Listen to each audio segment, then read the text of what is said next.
like Friday. Of course, we're You know, I feel like if you get on Friday, then it's a Monday, the next week, Yeah. all day, he's like, it ain't gonna work. So it's like it cover over, like overlap with Wednesday. It's just a difference in production. Officially. It's not like, oh, you're gonna. It's not like a big thousand. I might as well put a clock. That would be in the, we go one day. Right, that's what I'm saying. Monday, Wednesday, Thursday, Friday, like, here, Tuesday, Thursday, and I'm like, Yeah. it's 5 days. You want to, okay, I don't go to the management, like, guys that maybe don't for all. Right, yeah, right. Hey, Julia, can you hear us? Maybe, but, yeah, I just kind of. Yes, I can. It's a little hard to hear you though. Oh, okay. It's no, that's better. It might have just been because there's background noise. Okay, great, thank you. You can just. The rain is absolutely. Right, you create such an awesome schedule that fit everyone needs, so it's all rain in, and it's like. Oh, good. Oh, is that rain? Good. And then, wait, no, it's dry, actually. Well, they're saying, I'll see, he's coming. The day's coming, we stuck in traffic. Oh, good, all right. Kurt's coming too. Is he? I told him yesterday. Oh, nice. You guys? Yeah. Yeah, I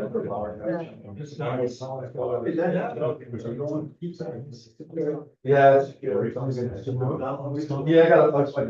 Oh, yeah. Oh, yeah. Go on the cable. I went there, went through everything, the guy helped me out. Okay, so I got. Well, I have no. Hold on, but it's I used to read that. Learn that. But then What I do is, you know that whole other side, the guy just cut it off and you don't even have this stuff. Well, Like the rest of it, you know, there's like 16 cables. I was like, oh, you can splice it together, and both sides. Oh, I don't even get there. Unless you got it, you're on stuff. Now it's really like when I mean, it's like the people with sight rate, and people just like, you cut it off and stuff, and then it's like, I mean, it took me. 45 seconds to. Yeah. Do it inside it, to get the cable. I'm usually not that smart to do that. You know, like, nah, so it's kind of when the Jerry ran by. Go ahead. Oh, okay. That's like. They're pretty slow.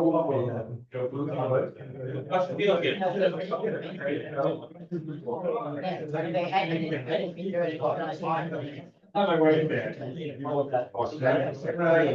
Jesus.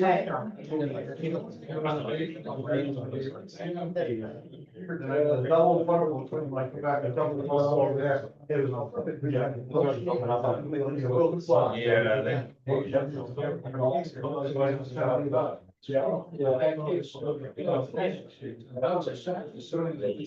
They wanted that just guy big, the force is that.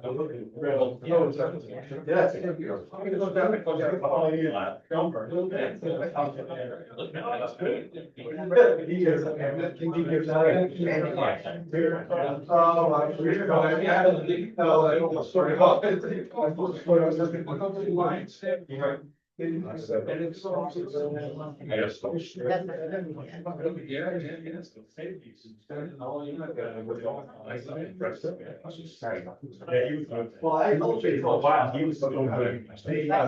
And he was talking to our activate on whatever, he could speak and. Now, like,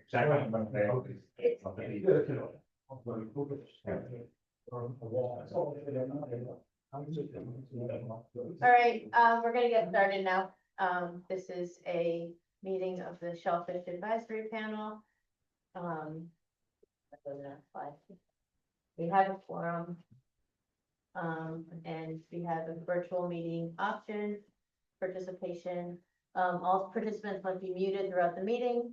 To make a comment or ask a question, you must use the raise hand feature in the Zoom webinar.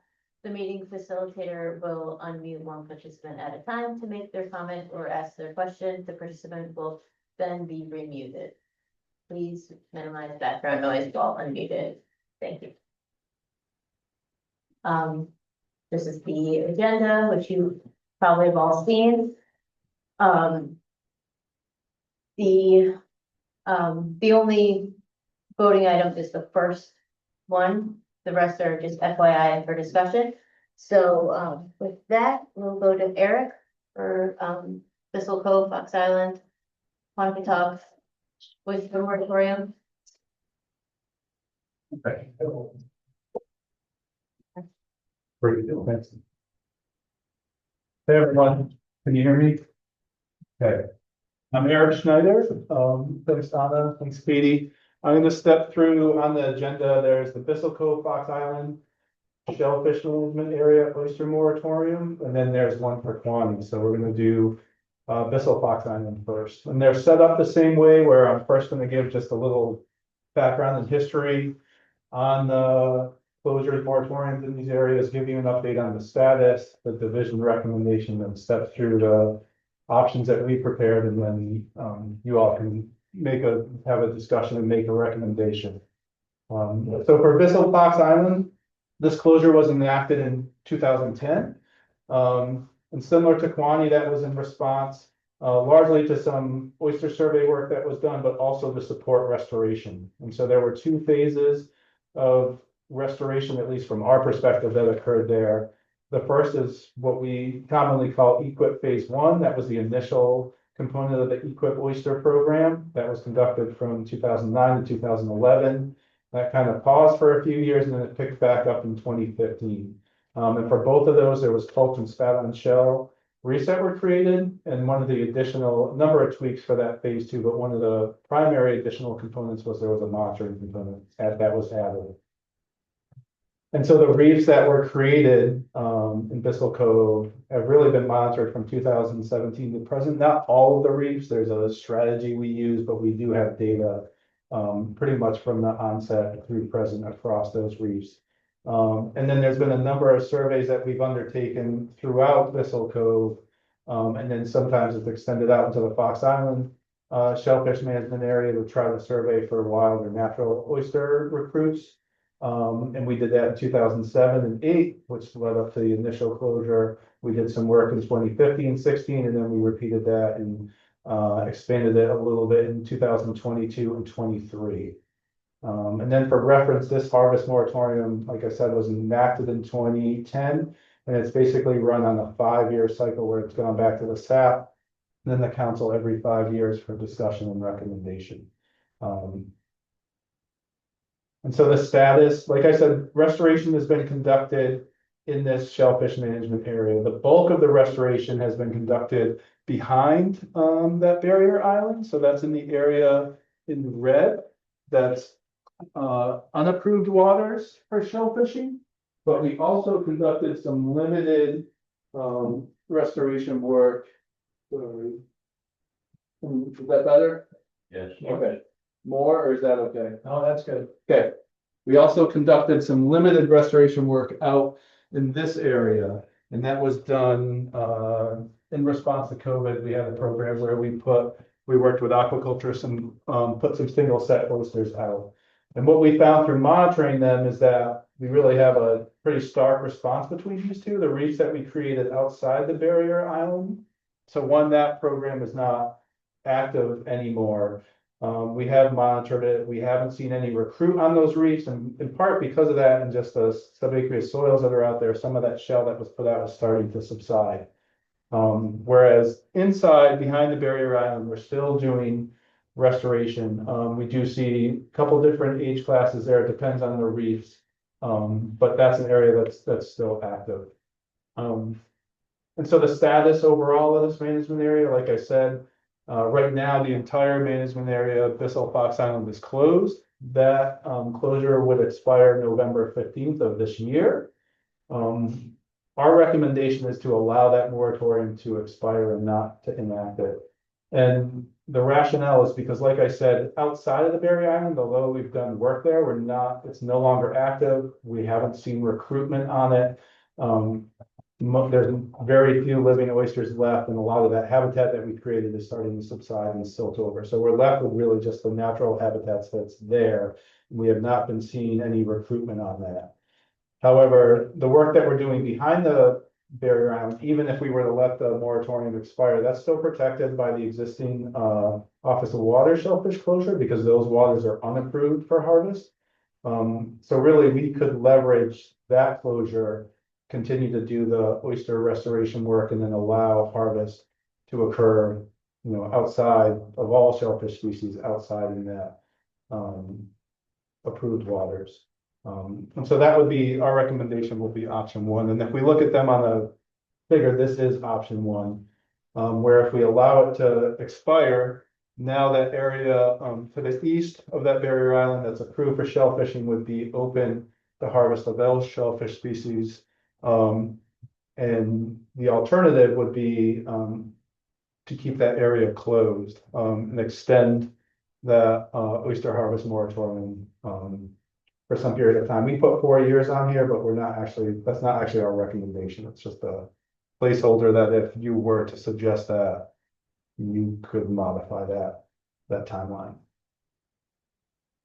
Okay, and so with that, I'm happy to take questions if the chair so. So you want to open it, basically, right? Take off the closed status of this area? Yes, that'd be our recommendation. So, I don't think you'll get any fight against that. Have you heard any hoping they'd be here, any enforcement reports about people taking advantage of the closure line and harvesting inside it? we have not, that, if so, that hasn't been relayed to us.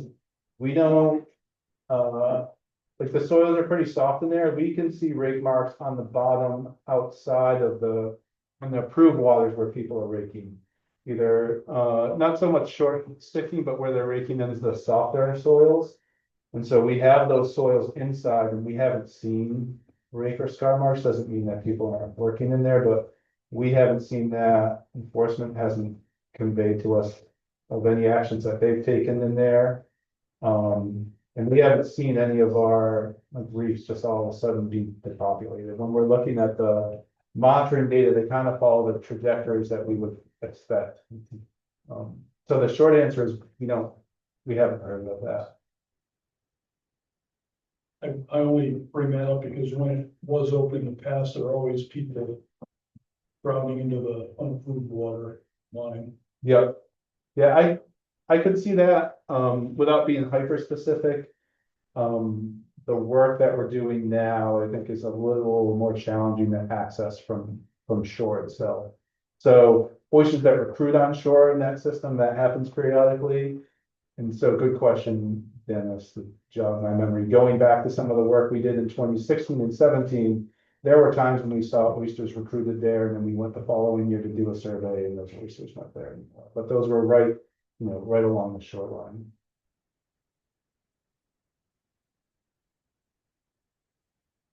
So is this a voting item? Does anybody have a problem with them opening it up? And I make a motion that we follow DM's recommendation and return the area to open status. I was gonna answer, I do have a problem with it. I was gonna say before you said that, only because no one's being harmed by the oysters that aren't even present in the management area portion, but once it's not closed to oysters, there's a greater likelihood that people will be going after those inside of the closure line. It's not any big deal, I would think, for anyone that digs in the management area, just toss the oyster over because they know how few they are. But again, it's easier for enforcement that if they see that somebody is likely in the gravel, they're not digging clams, they're after oysters. Well, I don't take back my motion. Okay. Could we take a pause and do the quantity and then vote on this after that? Because I, as an oyster farmer and member of the equip, et cetera, it might come into play before we can vote on this. You're Can we looking hold for me to the make vote Yeah, for how just do you feel? a few minutes on this? Well, Because for me, it's such a rarity for them to recommend something that we usually support. But I say go with it, but okay, I'll go with it. There are other areas that we could, that are open, you could dig and catch oysters, but you can't take them unless it's an omelet. So I don't see any difference. People digging in the pollution aren't I don't think they're the same people that would be worried about what they can take. Either, like if you're digging in pollution anyway, like, oh, well, I can't take oysters. Or undersized, or Pollution anyway, so it doesn't, it It's doesn't. the only whole perimeter of that island is gravel, so if somebody is in the gravel, they're not digging clams. So. If they're in the, it doesn't matter. If they do what they It's want, not- if it's on the right side of the line. If the whole place is closed to oyster harvest, there's no way the industry is being harmed, because there's no oysters to get where you can dig, but there's also. I think we're just gonna chase Yeah, the tail, okay, just, there's no way, if so, if they set up outside by chance, like they do every once in a while, we can catch them now. It doesn't, we don't need to be reactionary here, like, oh, wow, now there's oysters out by Fox Island. Yeah, we can't take them, so now we can take them, if Well, they you show up gotta- then. you So, gotta so we can protect a couple of people that are gonna be digging in pollution, I don't wanna. I'm not protecting people that dig in pollution, we're protecting oysters that get recruited and might develop the disease resistance. Well, there's a minimum harvest size, right? So they couldn't legally take them until they're, what, 3 inches or whatever it is. I guess So I think I had a second. I don't know if that was recognized. So you have made the motion To to support the option one, DMs. status quo. Yes, yes, Is that what you, that is the one where they're gonna open it up. let it expire. Let it expire, yes. Okay. Thank you, Pete. Option one, status. It's not updated. Okay, so Mike Would that made the motion.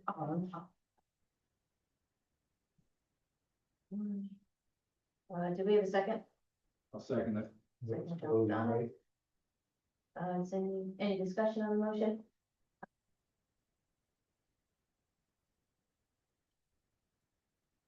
Here, I'll type it in all the Zoom. All right. Or I missed it. Jeff, did you second it? I did. John did? John. We'll move to a vote. All in favor of the motion? Can you hear your hand up? I'm gonna abstain because I missed it. Okay, I won't That's go fine. up late. and so Julie, Jeff. Jim. Yeah. Mike, Dave. Dave, all opposed? And one abstention, okay. Okay.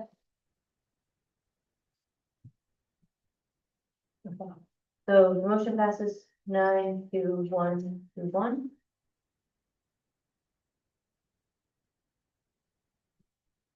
John McDonald, second. John.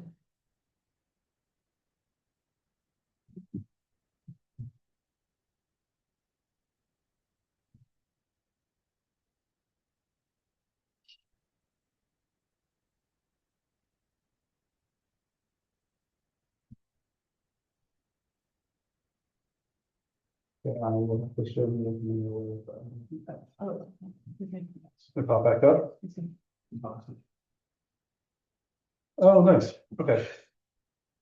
I can tweak it.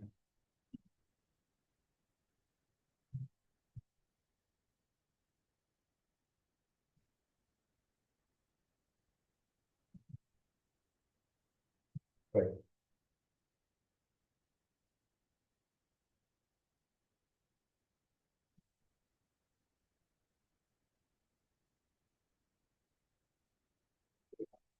We have a floating button here. Oh, no. You were. Yeah, you're good.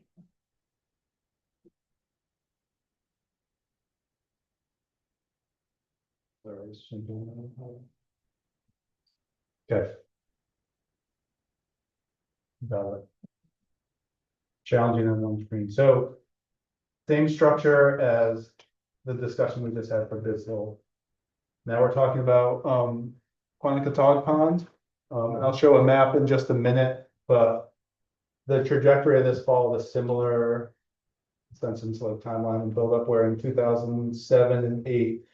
The division conducted surveys in Quantico, that found really no wild natural oysters in the pond at all. It was considered extirpated. It was also scoped for some oyster restoration, and in 2010, they recommended a pond-wide closure. being active to support that work and hopefully some recruitment to allow that stock to rebuild. There was restoration, just like in Bissell.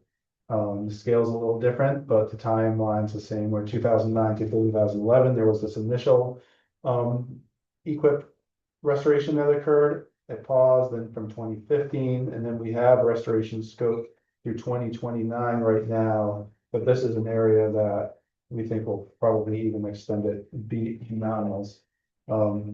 And this more recent restoration again includes the placement of culch when it's needed, spat on shell and monitoring. And now some of the restoration also includes overseeding reefs that were made previously.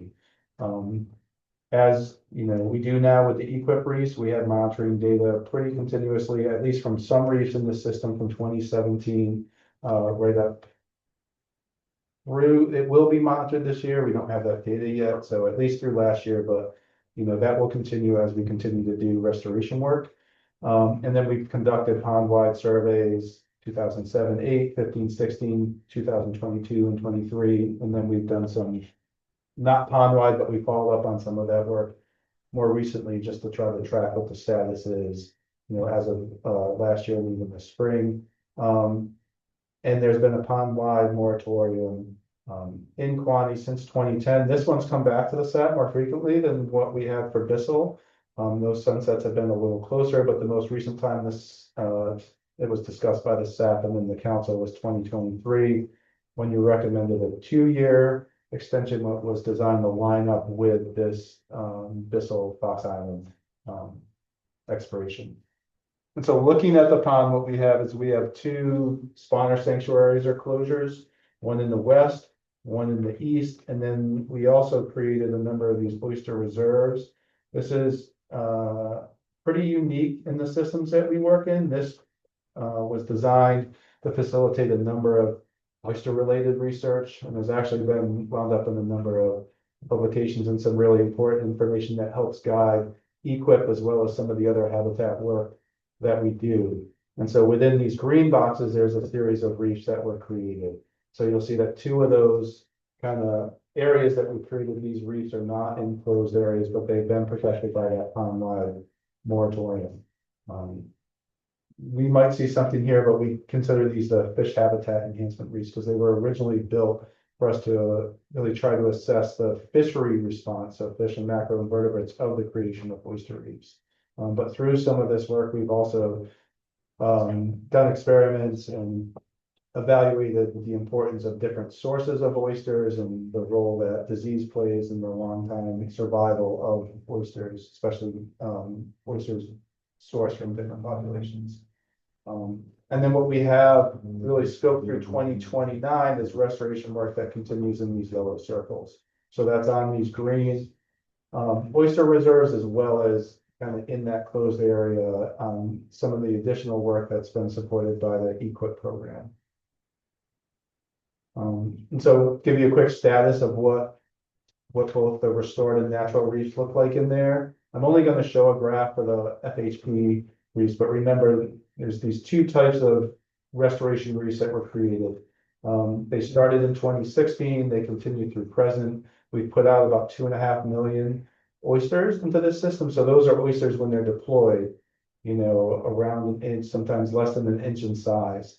And so this chart to the right is showing you both the shell height, so that's the size of the oyster, and then the density of oysters. And these are on the reefs that are in those green areas that were part of the kind of experimental unit.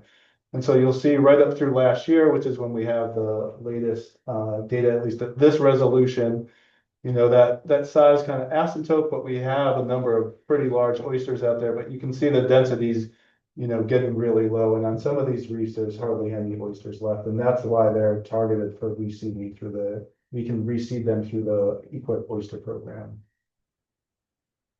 And now, just before I go, I don't have a figure showing you what the reefs look like in the EQIP program. The size composition's about the same. The densities vary on reef, but there are some more oysters there. And at times there's been small amounts of recruitment pulses on those reefs. Those are in the red area, but right now they're also at a status that we're trying to overseen many of those, and we think at least through the next 4, if not 8 years, that we'll probably cycle through most of those.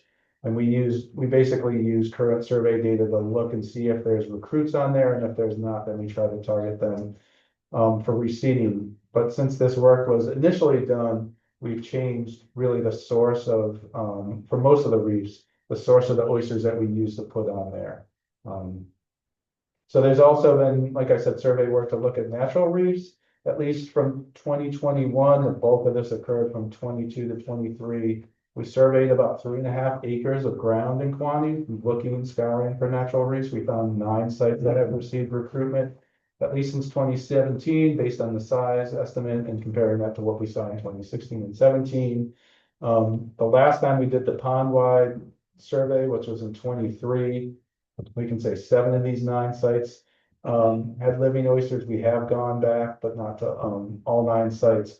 But at those sites, there were really low densities. And it's really the cutoff we use is, are there 10 oysters per meter squared in multiple size classes there? And that's really the threshold we use to try to see, do we think that those reefs are self-sustaining? And when we last did that, those weren't at those levels yet.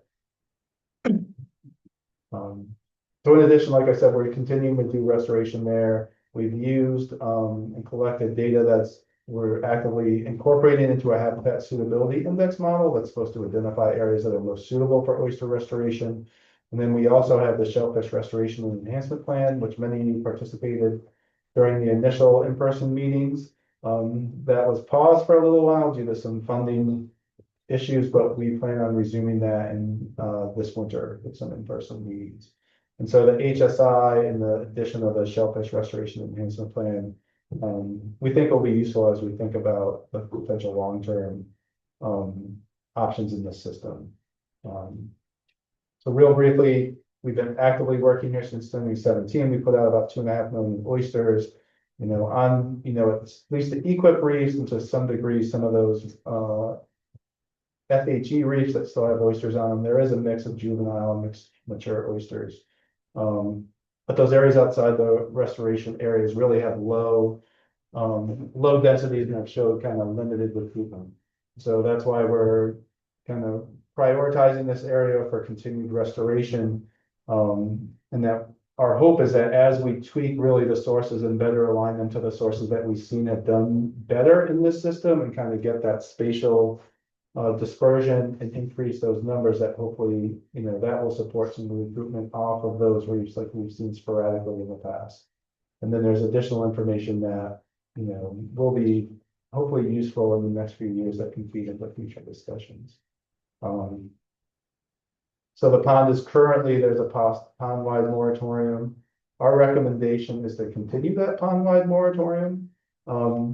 That's in part, again, despite having kind of mature oysters at those restoration sites, there's not a lot of oysters outside of those sites, and where there are oysters, they're at levels that aren't really self-sustaining. That extension would protect those oyster reserves that are located outside of those 2 smaller sanctuaries. And I can go back to that map after, if that would be helpful for you all, especially since we do have some restoration scope both inside those sanctuaries and outside those sanctuaries at those other reefs over the number of years. It also, over that 4 years, hopefully it allows the spawning biomass to be replenished through the seeding, and hopefully some recruitment outside of that.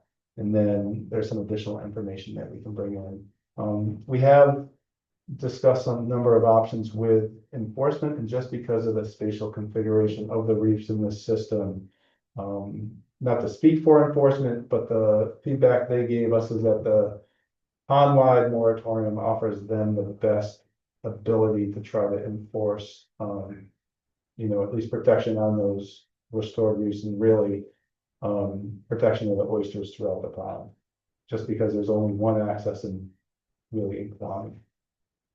And so the options are allowing, this is consistent with how we set it up in the other slide deck. Option 1 is allowing the pond-wide moratorium to expire. And then option 2 is extending the pond-wide moratorium.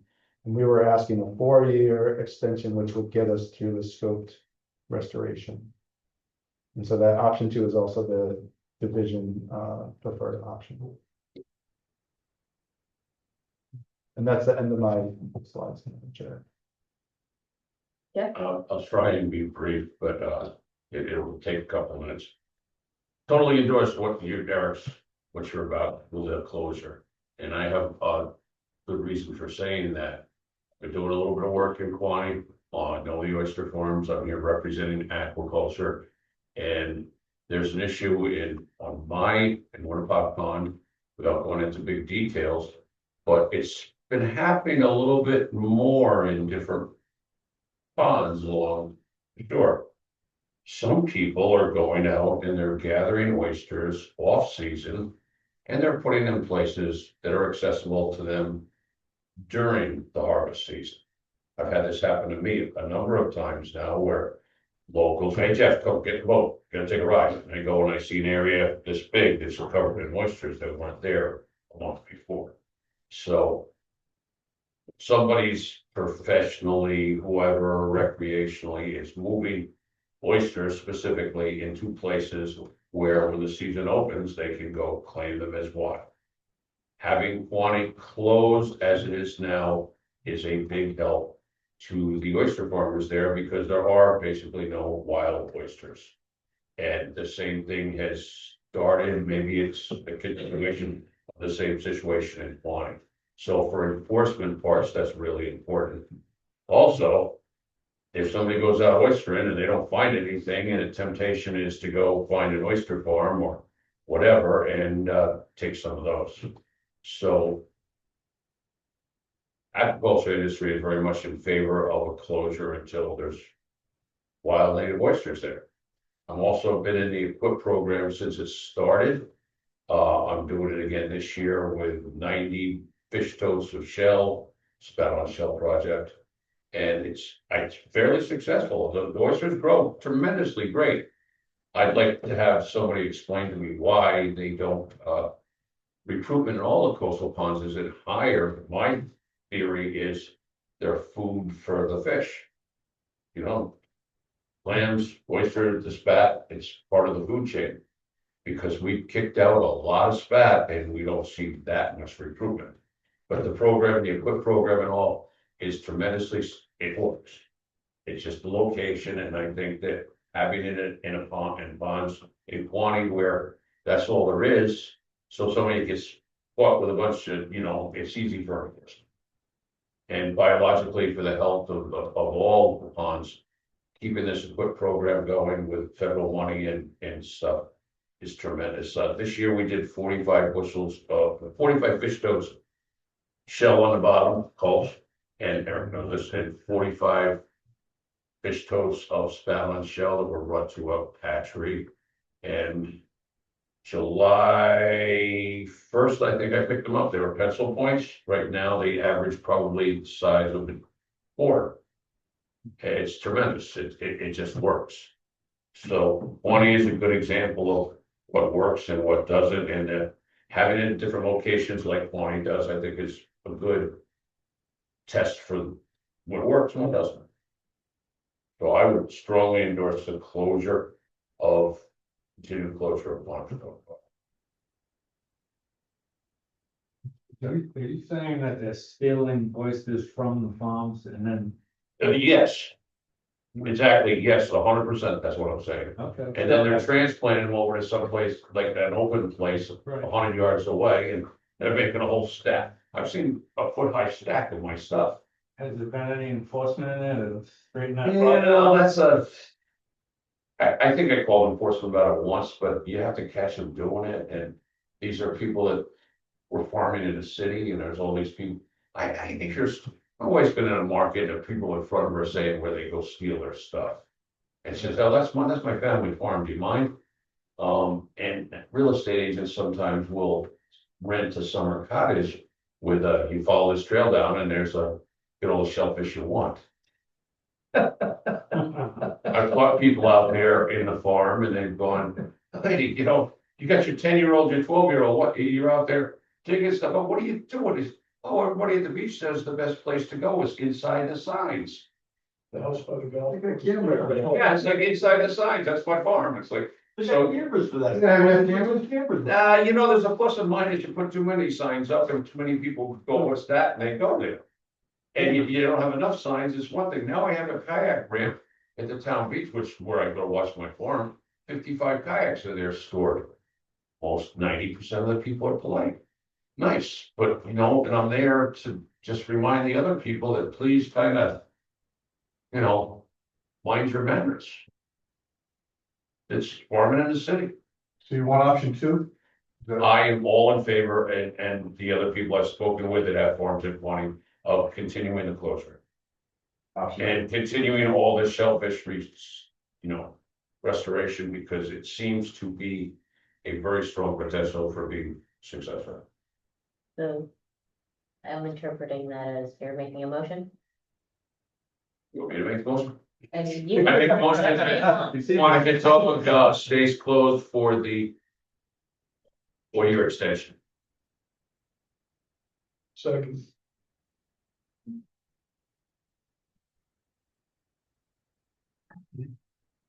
All right, is there any discussion on the motion? Just, I have a question. So you were mentioning that it wasn't, you're not getting a lot of recruitment from the reefs that you're working and have been working for a while, right? Is that how that's kind of how I told you when you're. Yeah, that's accurate. So outside of those reefs, there's some small pockets that we've had little bits of recruitment, but not a lot. And I'll just add one thing if you don't mind, Dave. So some of the work that we did here in Minigrit was really designed at trying to look at and identify the right sources. So figuring out, are there sources from Narrow River or Green Hill, Minigrit, hatchery sources, and how do they do well? And it's not just survival, but you think about the life cycle of those animals, they got to be able to survive, spawn, and they have to actually have like viable larvae that can settle out and survive in that system. So trying to complete that whole life cycle. And so that was some of the work we've been doing to try to fine tune it. And so we have made a stark shift in Ninigrit, and we'd like to implement it to where in Ninigrit around 2019, we really shifted, it might have been 2022, really emphasizing their local broodstock, which sounds simple, but trying to work with a hatchery and get that set and then out into enough biomass. And I think this is the fourth year consecutively that we've seen recruitment not only on the restored reefs that we've had there, but in some places that we haven't seen recruitment really since like the early 2000s in closed areas and then outside of closed areas. And so one thing we have in Ninigrit now that we'd like to try to replicate as much as we can, and Quani might be a good place that we can try to do that. As in Ninigrit, we have it in our restoration reefs, they're kind of spread across the spawner sanctuary. There's natural stocks, one of the largest is up in Foster Cove. We've talked about that. I think even last year, trying to protect a portion of that, and then there's more in the east. So having that kind of natural stock that's distributed throughout the pond, and I think we've hit enough biomass there where that seems to be working in Minigrit. And so at least that's kind of a model that we think now that we have it, we'd like to try to replicate in Quani. And back to your question, so far we've seen little bits of recruitment, but nothing sustained and nothing that's substantial enough to actually be self-sustaining. And have you looked into the reason why, like you're dumping a lot of seed, what I'm understanding? Yeah. Just my little bit to do with oysters, natural setting, they grow like crazy when they've got everything right. So how long does a project have to go before it's just, not viable to keep going with it? Yeah. That's my point. It seems that, closing down an area to do these things is great if you see positive results or a positive trend, but you start to see it's not really doing much. That's where my question lies, is how long does that happen and how long does that area, stay closed? I can understand your dilemma, I really can. I get it.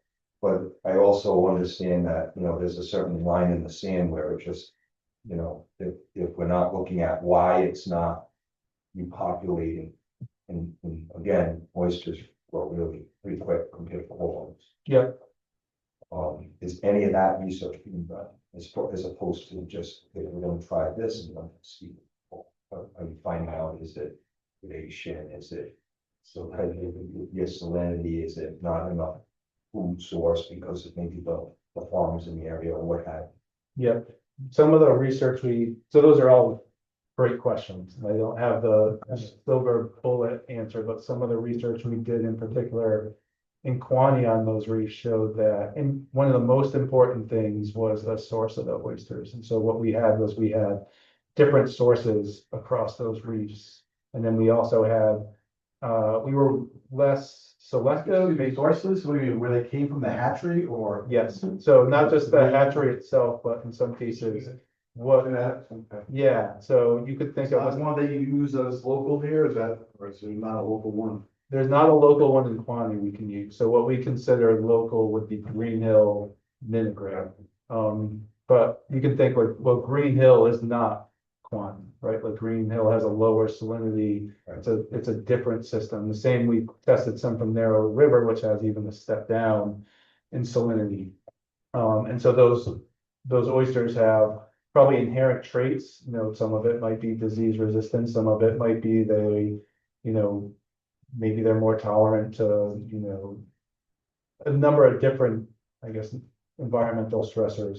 We can play that game, but what we were trying to do was step through these and put them out and monitor their growth and survival. And we saw, like I guess you do sometimes with experiments, some of the way we thought would be the best sources turned out not to be the best sources. So there we thought Narrow River would actually do particularly well, despite the difference in salinity. And we saw that initially Narrow River and then some of the hatchery sources did really well, but as they got older, they improved. In some cases, the disease burden, in other cases, we're not exactly sure what the stressors were, but they died out. So maybe they got a spawn or two in them, but the ones that did the best were the ones that were sourced.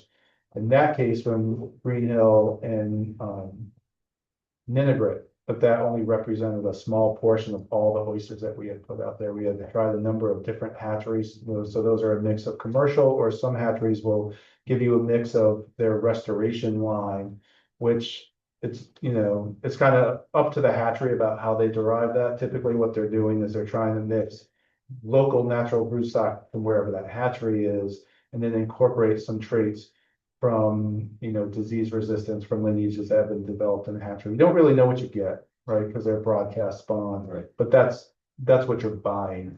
And so really you're just trying to test that out in the environment. And so what we found there was that it looks like, even though, and I don't have the exact number, but I'm pretty confident it's at least 6 different sources we've used there. I don't know if it's more than that there was one that really stood out, and it stood out across different portions of the pond. So it didn't look like it was where there is a little bit of a salinity difference in the western, and it wasn't necessarily the salinity difference. It wasn't necessarily the soils. Like universally, it seemed to perform better. And then there's also been work that was done, and I'll summarize this really quickly. It's not published yet. It's in a lab-mate's dissertation, where as part of some of that statewide monitoring, we worked with one of the labs I'm involved with at Northeastern. We took genetic samples. We looked at roughly 32 different, what turned out to be subpopulations throughout the state. So all the way from like Secundit River, wraps around through Providence River, down through the coastal ponds, and it follows this really cool kind of spatial gradient where you see, these local dispersion events where, places in the East Bay look similar, Providence River looks closer to the East Bay, and then there's a little bit of mixing as you go down. There's kind of a break at Narrow River where it looks like it's a bay, a mix of the bay of the ponds. And then as you move western across the coastal ponds, you see the majority of really the oysters there have a genetic distinction that looks similar, and then there's little pieces usually from something next to it. But what we found in Quani was it looked totally different, and that was because the oysters that are present in Quani are a result of likely only the restoration work that was done there, because prior to that restoration they were extirpated. And so what we saw was there are little slivers of some of the natural populations from the north, and then, we saw some also from, Green Hill and Minigrit. I don't remember if we saw any from the Narrow River. There could have been, but the take-home point there was what was present in the natural oysters resembled the natural populations that we saw, and there was very little of that which was unidentifiable. And usually when we have, because we don't have a genetic foot, kind of like fingerprint for these hatcheries, because they're different, we don't know what they're doing. But when we looked at the oysters in Quaney, there wasn't this proportion that we couldn't identify, which suggests that most of the, if not all of the oysters that had recruited in Quaney came from restoration work where they were using these natural sources. And so it seems like an obvious answer that, you should be using natural sources, but that's not an easy thing to actually get in practice and test out. So I think that's where we are there, that we're hoping our plan for the work that's scope right now is to use the natural sources and use them from Minigrit, Green Hill. And for the other part of your question of how long does that take? I can't give you a specific answer other than, there are still some larger oysters out there, but it's going to take probably 3 years for the oysters that we put out there to really get the spawning size. But we do have a decent amount of work, so we would hope that, probably in 3 to 4 years, that's when we're starting to see the recruitment from this next pulse. And I know that's not a timeline that people like to hear, but I think that's just the timeline that's kind of driven by just the spawning center. And again, I totally agree with everything you said. I was involved for 5-6 years with a big project, growing about a dozen varieties of oysters on my farm, which is high salinity shells, were the same oysters. They were color coded by Mass NBA, whatever it is, whistle. And every month they'd come down, people would come down, they'd measure them, study them, and this went on at a bunch of different sites up and down the East Coast, with the intention of creating a library. So if a hatchery wants to grow something that hopefully will be successful, that in a shallow, high salinity area, they'll take the ones that did the best on my farm. Very successful operation, a lot of scientists. They put the library out there and none of the hatcheries were interested. So they all stuck kind of with what works for them. I'm involved with one hatchery on Cape Cod. I was not going to say their name. They are not divulging where their oysters for this project comes from, because it's proprietary. It's a secret. They don't want people to know. They don't want to broadcast that. And they've had some issues with requirements with the NRCS project, and they've reached a compromise. Some things you don't want to divulge. So that said, there's also a time limit where, as a person involved with the restoration project, which I've been doing since like the first year in that thing, you have to get them to a certain size to get paid. They have to be an inch or whatever by the fall. And if you go and you find a local hatchery that's doing local stuff, it's all wonderful, but you might not get paid. And I would stick with the tried and true method, and hopefully we'll get it in, everything will work out. But that said, and it's very controversial, I'm very possibly wrong. There are no wild oysters. They all got intermixed with the Chesapeake, and everybody 100 years ago was all mishmashing, and things brought from the Chesapeake into Narragansett Bay, and they all got intermingled. Narrow River, I'm really intrigued, because I think that might be one of the few places where there's real native oysters. But when we bring up that verbiage, those words, I'm a little, as an oyster farmer, I'm a little skeptical. It all sounds rosy, but it's, as everybody in this room knows, it's hard work. But I agree with everything Eric said. I just, when you talk about closing an entire area off to either recreational or whatever, or something like this, and I can understand, again, I can understand your dilemma. That's where I asked the question, how long does something have to go before it's okay, this is not working, or it is working and will continue to work forward. That was pretty much my, the gist of my question too, is like, okay, if you go till 2029 and nothing really happens at that point, you know, will be extended another 4 years and then another 4 years, because when you look at down that way, and we made mention of the recreational people and the people coming up with, you know, so, and I know it's not harvestable time anyway, that time of the year, but still a closed area. Yeah. So, you know, that's why I asked. I have a comment. I mean, the oyster farm is supposed to be in an open area. Does that change anything? If it's closed? From the, I guess, I mean, for pollution, No, I understand that it's not for pollution, but it was supposed, an oyster farm is supposed to be in an open area, at least. well, I Right? don't know. Water quality, sometimes people, it should be either approved or conditionally approved, so approved isn't the same as open, because there's water quality closures and management closures. The lease allows them to harvest their own stock in a shellfish management area as approved. You know, they can dig clams there, right? All summer long and Not, recreationally. not within the footprint of the lease. No, I got that, but all the other Oh, yes. parts that we're talking about. Everything else, everything else is open, but always. Yeah, so not closed grounds, just managed yeah, oyster grounds. so, and just to build on that, Mike, so where those green boxes are, folks can and do shellfish there. And so we talk to folks, we see folks, they're digging clams. And the folks we've talked to, at least have said, yeah, they're aware of the moratorium, and we haven't seen people on the reefs. That doesn't mean they're, you know, but that's a good point, Mike, and that's one reason why that's I think a subtle but important difference where there are those like spawner sanctuaries.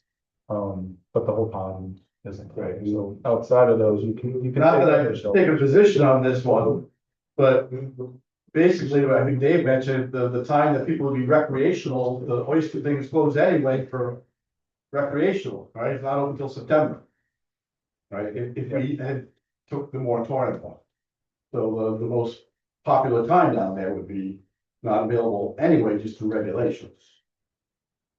Right, you can't get oysters in, you know, June, July, May. Right. but you can move them, people move them and put them somewhere where they have a secret. Guys that have an undersized with us. Why, why? It's a double. So you want, you basically, if you look at this, you're looking at this, the police sanctuary, I mean, the farms, you're looking at their.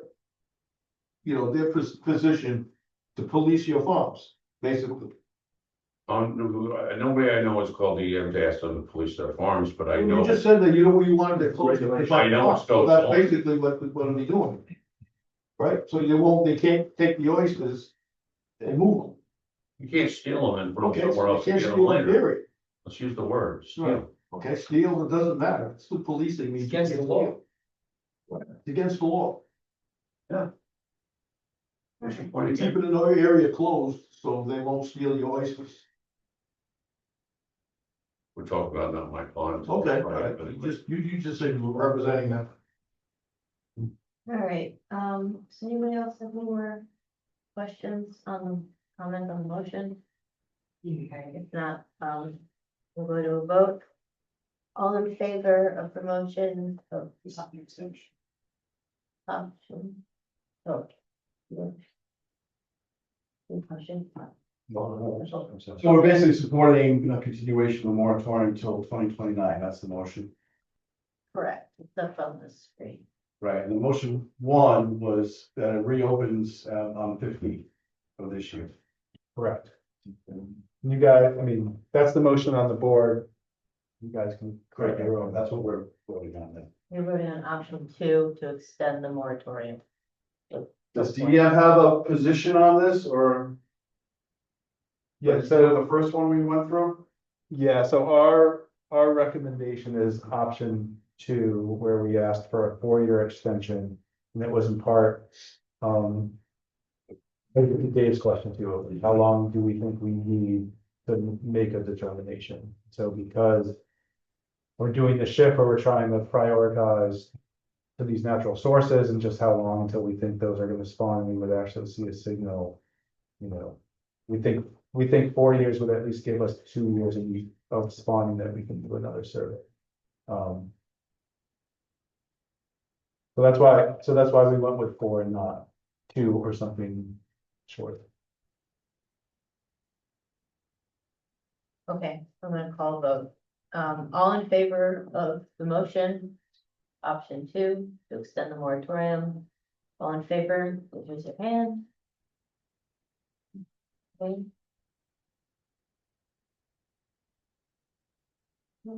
All opposed? All right, the motion passes unanimously. We have none. I have a side question, I'm just kind of waiting. Oh, okay. I was like Is that, it Mr. possible, you have people stuck in the waiting room of your Zoom meeting, is it possible to allow them? Yeah. I want to wait for you between issues. No, I'm sorry, yeah. Oh, for everybody. In purgatory. They must have something to do about it. My wife's trying to understand that.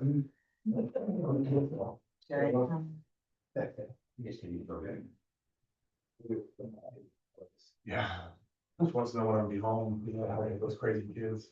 There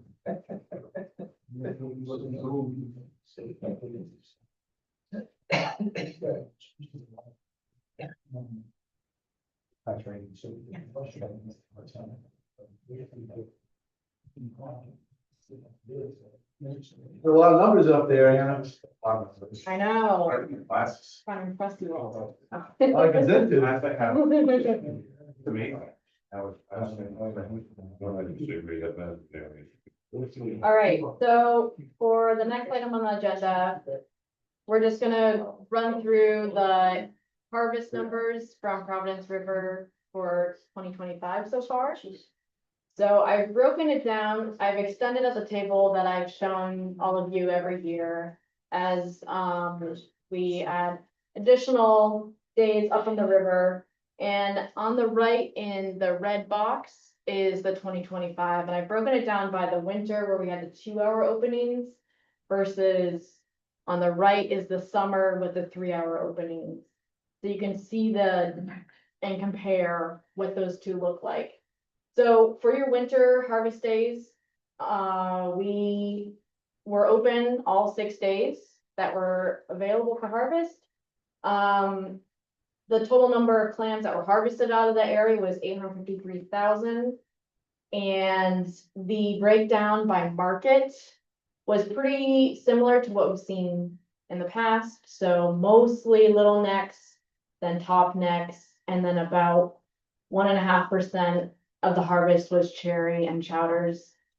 And when we calculated out the average landings per day for those 2-hour harvests, it was about 141,000 clams. And the average number of harvesters per day was 95 licenses. Now that ranged from 77 to 118 licenses.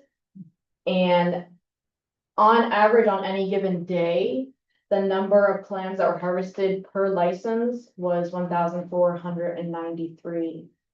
Now, keep in mind, this was 2-hour openings versus the 3-hour openings during the summer months.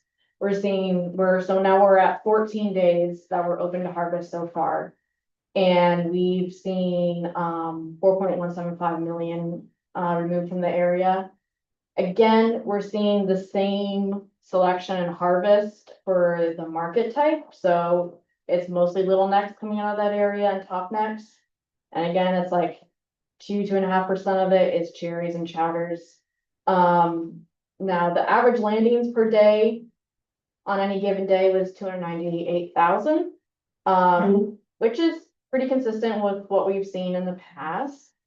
And then on the average number of people that were up there, the licenses was about 163 on any given day, but that ranged from 141 to 181. So we're seeing, an increase from that 2-hour opening period in the winter versus the summertime. And then again, the average number of clams that were harvested per license also increased during those summer 3-hour openings. from, up to 1,829. And on the right here, you'll see I've included those changes between the two. So for the average landings per day, it increased 110% between the 2-hour versus 3-hour opening. And then it increased 71% for the average number of harvesters from the 2-hour to the 3-hour opening. And then the average number of clams per license per day increased about 22% between the 2-hour and 3-hour opening. So this was interesting because we haven't had an opportunity so far to see what those 2-hour open windows do with the harvest numbers that we see and the license numbers that we see on any given day up there. You haven't, I'm sorry, could you repeat that? You haven't, Yeah, I mean, this is our first opportunity to see what harvest looks like up there on a 2-hour opening versus. right, this is the data that we were looking for. Yep. Well, Yep. I'm sure you've done the math, basically, the 6 2-hour openings that we had was equal to just under 3 3-hour summer openings. If you do the math, it's at 2.7%, so it's not half, but it's like maybe 60%, 70%. Exactly, it's like slightly under half, yeah, exactly. And so, you know, and that's driven by a couple of different factors, like the average number of people that are showing up. It's almost half, well, like 60% of the fleet, or Yeah. 40% didn't show up. Yeah, and so if we look at the next slide, you know, I was curious, okay, so how many people were showing up in that 2-hour opening and in the 3-hour opening? And I pulled that there were 143 licenses that appeared during both of those harvest periods. And so remember that ranges in the summer up to 181. So 143 of those licenses harvested both the 2-hour and the 3-hour openings. And so when you compare also the mean catch per unit effort, which is the number of clams per license per hour on average, there was a statistically significant difference between the two. But when you actually look at what that number is on the 2-hour opening to the 3-hour opening, it was a difference of 12 to 13 clams per person per hour increase between those two. That's not very much. I don't, So, I don't get that. so, Cause I got what you said there, 1493, this is the bottom number. Yeah. And the other one's 1962, so it's 500 plan difference between a 2-hour and 3-hour with participation level the way it is. exactly, Right. exactly. So, so it's showing that the harvest efficiency was pretty similar And that's why they. because of the people that have held. Yes, and I can tell you, having gone to all 6 of those, and we're blessed with not incredibly bad weather, all that foggy day, but I think we had a really bad foggy day. As the weather got nicer, February, that was the lowest number we saw, that was probably the 70, number, the low one. And then by the time we got to April, it was one day that, t-shirts and, sunny, and that was probably the 111. So you Yeah. definitely see the curve of the weather Yeah. having a big effect, and that's what we kind of thought and hoped, that the guys that really need to work, the ones that work the winter, Yeah. are the ones that, enjoy or just be able to work those days, and it'd be very helpful, so. Yeah. These numbers, really So, appreciate them. Yeah, no, it's very interesting to do that comparison because we haven't had this opportunity so far. And so, just looking at in summary overall for the harvest for 2025 so far, like I said, we were able to harvest all 6 days up there at the 2-hour openings for a total of 853,000. And then through the May through October schedule, we've reached, as of today, 14 days at 4.175 million clams. There are still potentially 4 more days remaining through December 12th, plus the 3 rolling days in December, end of December, for a total of potentially 7 more days. So 5 million total for this year so far, roughly. Yep, exactly. If you look at the other numbers, 22 was the big year, 28 openings, we had 10, 5. Yeah. Then 5, 6 next year, and 4.9, so we're trending very similar, maybe a little lower, you know, than what we've had, and we certainly haven't, Yeah. the 23 days were allowed. Even if we get all 4 days till December 12th, we're still only gonna get 18 of the 23, if we get all 4 days. You seen any decrease in the broodstock inventory? So we do Stock have, size, whatever. we do have another, assessment, DEM assessment that'll be going out, Pat survey now, and he'll be going up there to do, a fisheries independent survey. I would think it'd be Okay, pretty good, because you're getting the same harvest all the time. So we'll have like an update on all of that information. And one thing I just wanted to When know, will you have that? Will that be for the winter meeting, when we start talking about the summer openings? yeah, so he will get all the data compiled from his survey by the early next year. Yeah, similar schedule to years past, where we finish up in the fall. And then I'll come back and present, yeah, probably sometime. So this will be your February. second, a stock assessment or, thing, you did one earlier, like in 2019, We did do one then, this is the second one? and we're working on getting that stock assessment section as, completed as well. That's like a component that's separate from the DEM survey. Right, so Yeah. it's a It's like math a thing. full, yes, yeah, so we're working on getting that completed. Getting it peer reviewed as well, so that we can update those numbers for everyone. We have that for the That's the, summer for the summer, scheduling period, which usually February, March, or whatever we have the meeting. that is the goal, yes. Scott, you got any overview on that, if you don't mind me? I mean, that's the plan, so I think the work that, you know, Pat will do and the Vision will do in terms of the survey itself will kind of sort of be that first bit of information. The idea is to, you know, feed all this into a similar assessment as what we did in 2019 and 2020. That'll help inform that MSY estimate and kind of guide us a little bit more for the future, how often the actual assessment will be updated. So, you know, it's not there, but we're gonna rely on the survey data for the time being to look at and say. So do you feel more comfortable? I know when we looked at going to 2 hours and increasing the number of days that were available, you weren't comfortable then because you didn't have the data. Yeah, no, this was great information. And it seems like the data just, and to me, it's like we just sometimes don't think about, you only think of the 2 hours, but you don't have to think about the number of guys doing it. And that was like the big difference. For Yeah, this. the question we had was, you know, at that time of the year, it's quite likely that the best fishermen are going out there, right? And we really wanted to see, okay, you're gonna get there in 2 hours, you're gonna get your limit.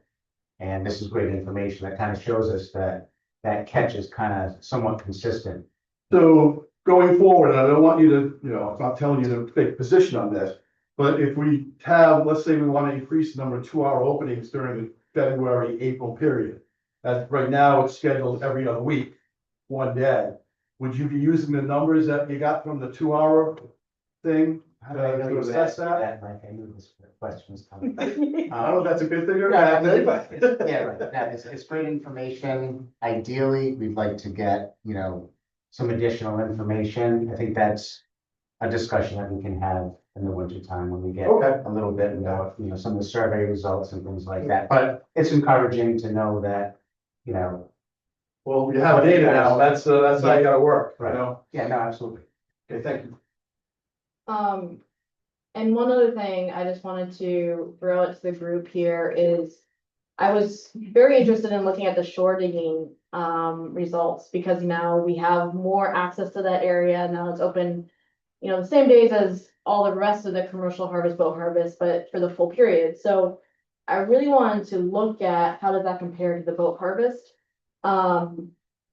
Unfortunately, the dealer reporting, there's some issues where it actually, if you really look at the data, it looks like half of the people out there are shore digging.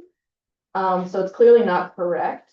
So I just want to throw out to everyone, if you can check with your dealers, make sure your vessel reporting is actually being reported correctly because it currently shows shore digging is pretty much 50% of the people out there. Of So, the of the, 163? mhm. Yeah, it shows 50% of the harvest is coming from shore digging, which it's clearly not correct. You know, anecdotally, guys, you know, work on the other side, I can't really see tide diggers exposed on that side. Well, I just think that's a fishery wide issue, because like I'll get a printout of my safest report, and this is typically for finfish, not even in shellfish, and it'll say otter trawl, and I'm not a trawler, but the dealer just That's it, yeah, put in whatever, made a mistake, they yeah, hire an accountant, who just, I don't know. yeah. So So, I see, I don't see that being accurate. yeah, so it helps us help all of you if we can look at that data I and mean, I like guess the actually. value of having So, it, yeah, just- so just spread the word, make sure it's You getting talking about reported. stats, yes. Yes. Mhm. Yeah, what the My deal status is- data gets scrutinized. I get like every month or so, you're 3 days behind with your status data. In Greenwich, you did visual surveys when there's an opening, so yeah, just apply that proportion, that's all they can do. yeah, yeah, so I thought I'd share that with the group, just, you know, if people can say and check, that's helpful on our end, so. Anyways, that's all I had unless there was questions. Oh, I just had one question slash request. I'd really love to see us doing like an annual scheduling. Like start with, start January 1 and move through, so, because I got a feeling, I'm part of the, like, we're be requesting to alter the schedule that's already been put forward, and we're talking just layers upon layers, and we just make it so it started the first of the year and ran through the end of the year, every year, and we just did it the same, even I understand, like, if we did it that early, all the survey data wouldn't be in, necessarily, or the stock assessment, but we can like come back and push that, so, but. So the days that were given by the council would start January 1st? So it just runs, and then, Which would get back to my question to Scott. I found that a lot of fishermen, the full-time guys, really appreciated, needed the days more in the winter. So you'd start with those became very important. It wouldn't be a lot, they wouldn't be long, stuff, and then you run it out, and then if the days ran out, it would run out in September and October, where you're fine with that, and then you just leave a few days in there. It would just, everything would flow so much better than trying this big staggered, where we set this, then we set that, and then go back and reset that. It just, Can we make that an agenda item for the 15th? I don't know if it needs to be the 15th, but it's just, Well, I mean, like, right. well, we gotta get done if it's. Right. And we can come back, if there's things that in assessments and surveys that come back up, we can absolutely revisit everything, but it's just. It's so much easier just to run a schedule than to do the piecemeal part. That was all, that was my only request, if we could somehow work that in, and then. That would be really beneficial, I think, to everybody. Now that we're accessing the winter. I know we talked about this, but what would the timeline look like for that? What meeting, like what SAP meeting would be? What? What How would would we we, need to how would do? we schedule for it to be SAP to MFC to, have it for January 1? Obviously wouldn't start right. the season January 1, but that would we have a yearly schedule. What, like, could we discuss this November 15th? And then it go to the next council and then be, So that it would have to be a timeline like that, yes. Okay. It would have to be a timeline that would get it all filed. Yep. By the end of the year, so, and based on the council and the council meetings. so can we add this to the agenda for the 15th of November? So Get we're this ball talking rolling? about, 15th of November, The 15th of November, okay, because that's what it would need to be for a SAP or for a council for meeting? SAP. I mean, sorry, 15th of October for SAP. That's Which our- is already scheduled. It's already scheduled. Can we add this to the agenda? so implementing a year-round schedule determination for the Providence River. Well, Is that what we're? if I may, escape, I was gonna wait till new business, but as you can tell, we're looking to modify the winter schedule, which starts, I think, February 9th.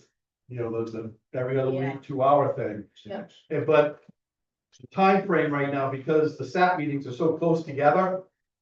And our membership meeting is on the 22nd, the only Wednesdays, and the 15th was this meeting. So we would either have to ask for something on the 15th and vote on it. Or what would be preferable if we have a November SAP meeting to discuss modifying the winter schedule. In December, if they're having them, and that's what we were discussing earlier, Marine Fishery Council meeting to get that done. The modifications wouldn't be till February, so you'd have plenty of time on December MFC to get it, done with all the stuff you gotta do. January thing might be a little tighter. But since nothing's open in the area E after January 1st for a while, that wouldn't be the worst thing. So I don't oppose having that, the January 1st reporting data for the next meeting. But if we can have a meeting after that, so I can run the changes we're looking for, basically add more days. To the membership meeting and then have it go to the council. So Scott, is there a December council, Marine Fishery Council? Yeah, there was a December meeting, and I'm just thinking like, But, sorry, gotcha. no, can I just to clarify, so it sounds like you guys are asking for two different things. Jeff's asking for a yearly schedule, you're just asking for a day. Two things, Okay, so two separate things. Two You separate don't- things. Two You separate. do you not want a yearly set? No, I support that. If you need to put it on the 6th, the 15th, Regardless of the date, do you want? Yes. Okay, I think that's a wise idea. but you're going like one step forward to like actually picking days as well. So you wanna set a schedule, but you also wanna add more days. Right? Well, we want to change, as Jeff mentioned, change how the reporting, how you guys view the numbers coming in, starting on January 1st through, for the reasons Jeff gave. The earlier openings are more important to the full timers in October. So that we support that. And unfortunately, the way the calendar rolls, we have an idea of what we want to do with the winter openings. We basically want to not do every other week, but do it once a week. But, that'd be February, I think 9th is when that season starts.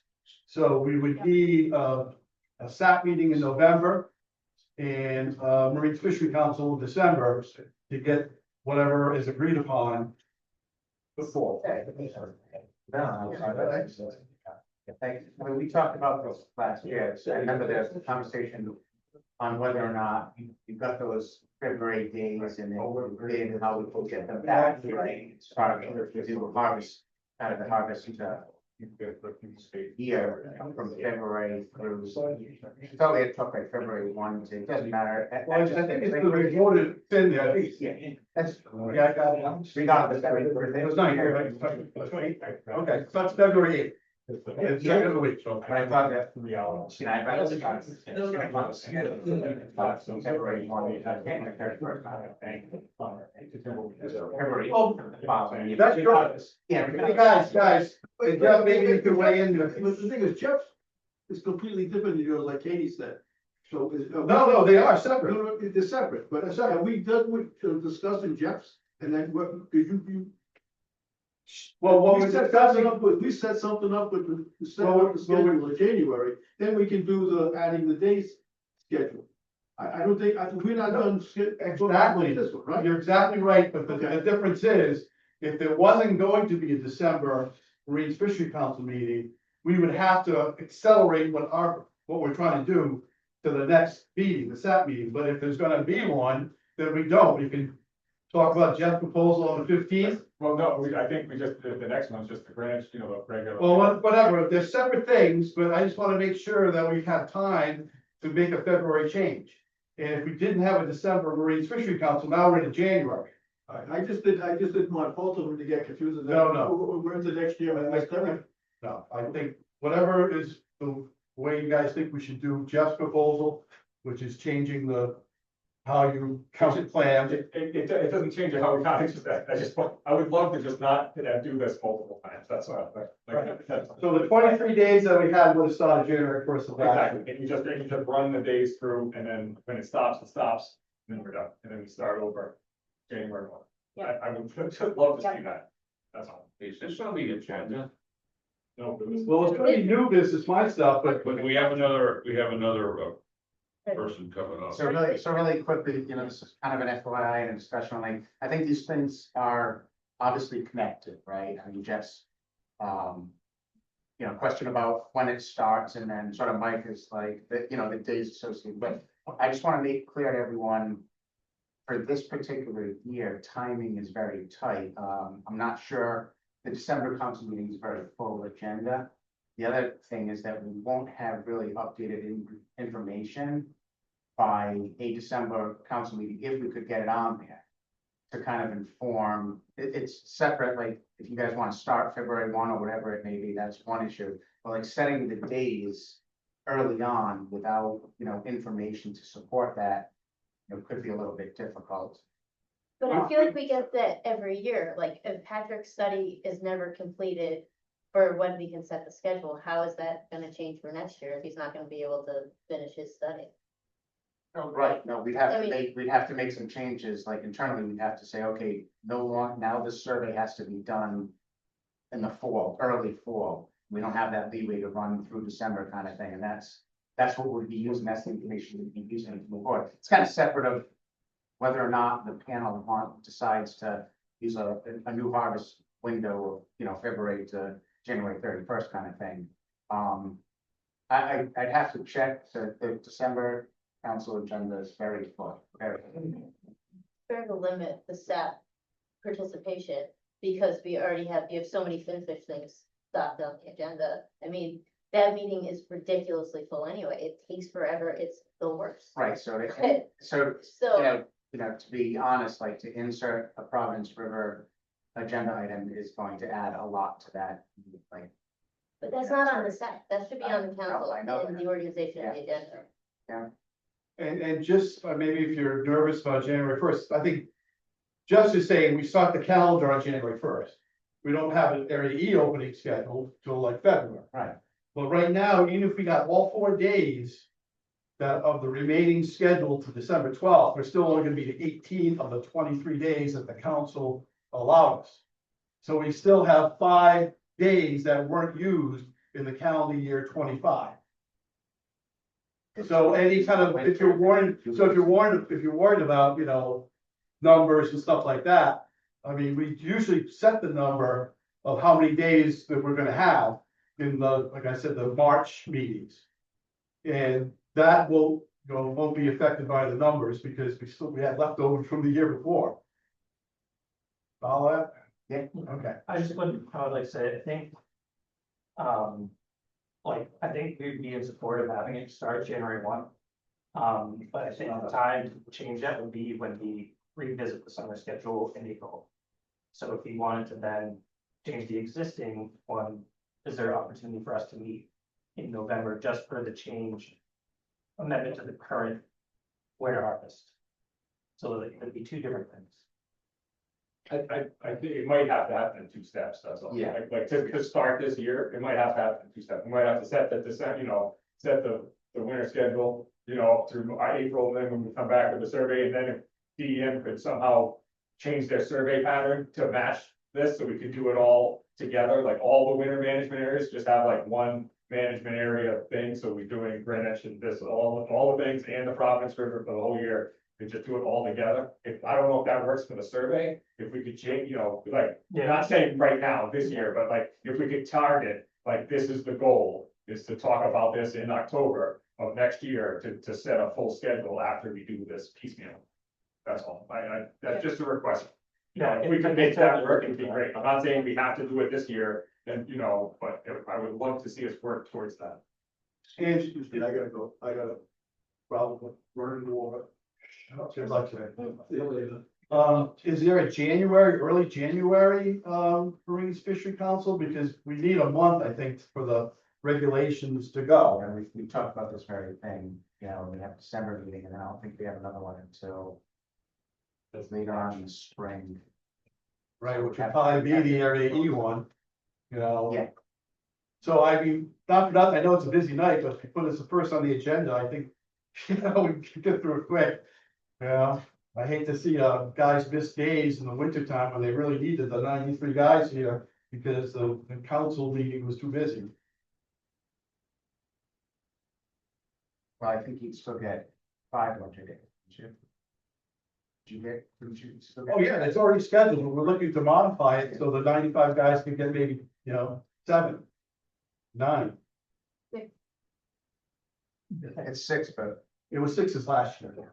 It's probably 6-ish. On the schedule for It's six six through days this year. April.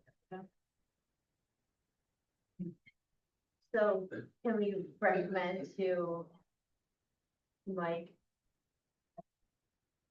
his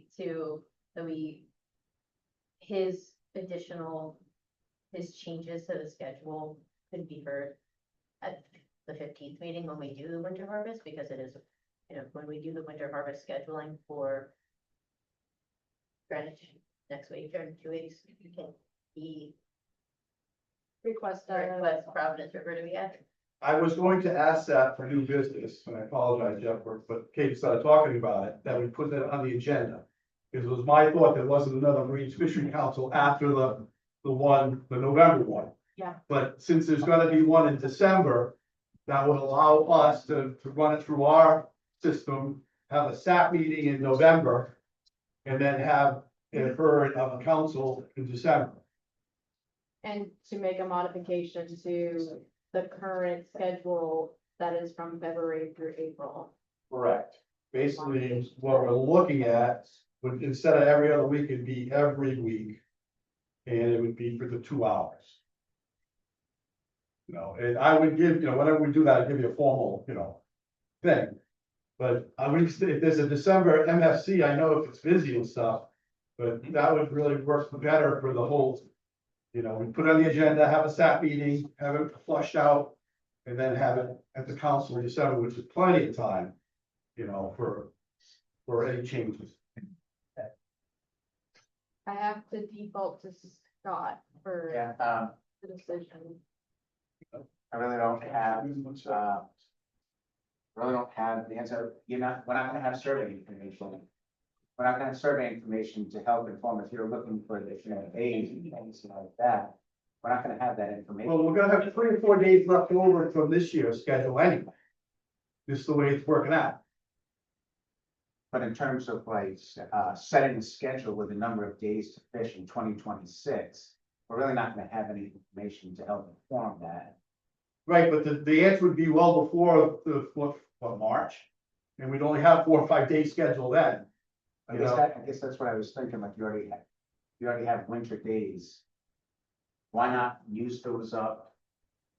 And then, as Jeff said, we're gonna revisit this and we're gonna reset the survey so that in 2027, we're gonna really be starting the annual, right? Because you already have winter days right now in February. So if we stayed on the current schedule that we're on, we get those winter days and then. Well, we've already had the winter days, and if you want, you can put them on the 23 that were given to us. Because if you look at it, and the numbers, we'd still be below the number that you were given to us. So that's why we're just looking to get more days, because basically, if it plays out, we're only gonna get 17 of the 23 days that the council gave us. 18 maybe 15, depends what happens. And we're looking for a way to tap that, the numbers you're giving us so the guys can enjoy it. It seems like these 2-hour things are working out good. Yes, I'm not following you. So He wants we to, had 14 days so far, right? Yeah, we've harvested 5 million clams, 5 million things, yeah. Potential for 4 more. 18, right? Yeah. And then 5 of the 6 days in the winter schedule would meet your 23. Well, no, the winter schedule's already counted, As part of the 23. right? So it would be a new year.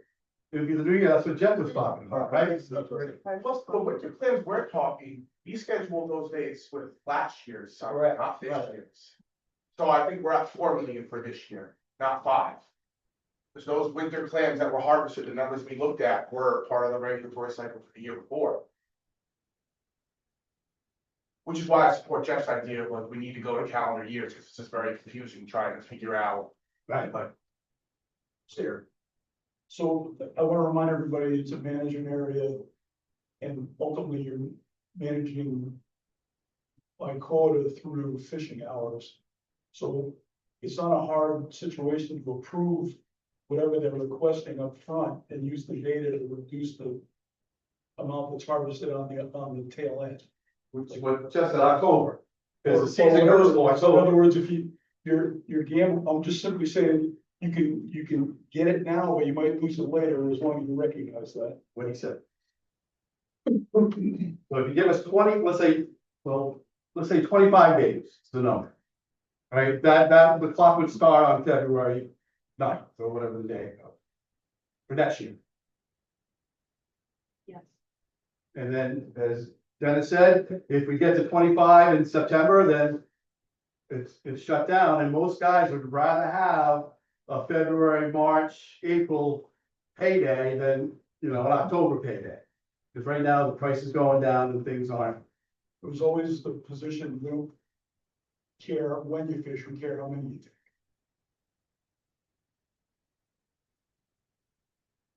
So I guess the question is, at the end of this meeting, do we ask to put the modifications for next year's schedule on the October 15th meeting? Or can we wait? And like I said, we could have our meetings and run it through the dealers and stuff, and have a November SAP meeting with a December MFC. And the other, I'd like to just add one thing. The other part of that whole thing is if we're not actually asking for more, just asking for what was allotted to us. I think that's getting lost in translation. We're not asking for physically more days. We just, if we have 4 days in reserves from this past year that hadn't been used, can't we just put them into that winter harvest schedule because they were allotted to us anyway. Yeah, no, I get that part of it, but I guess I was just. If we don't have the information, we're assuming that we're just gonna be able to fish the same number of days. I'm a little uncomfortable saying, like, it's status quo without having updated information to inform us. And to give it, what you'll give the council, right? So What you'll ask from the council. I have to ask this question because I know you go by dredge survey, David, but when we look at the amount that's being taken, sustained, that's a lot of information right there. I mean, I get that the dredge surveys play a big impact in as far as, your end of the whole thing, yes, but we're not seeing a reduction in numbers at all. In fact, they're pretty consistent since this thing has started. So it's not like we're saying, okay, we're seeing a decrease of just saying 1,493 pieces per digger, and then all of a sudden we're seeing 1,000 pieces. Then I'd say a red flag should be thrown up, and then dredge surveys should come into play. But if we're seeing the same consistency every single year, within a few, but every single year, so that's a lot of that's a lot of data that you guys are getting actually for free, not running the book. Catchment unific data is not really a good indicator, to be honest with you. Fishermen change their habits, right?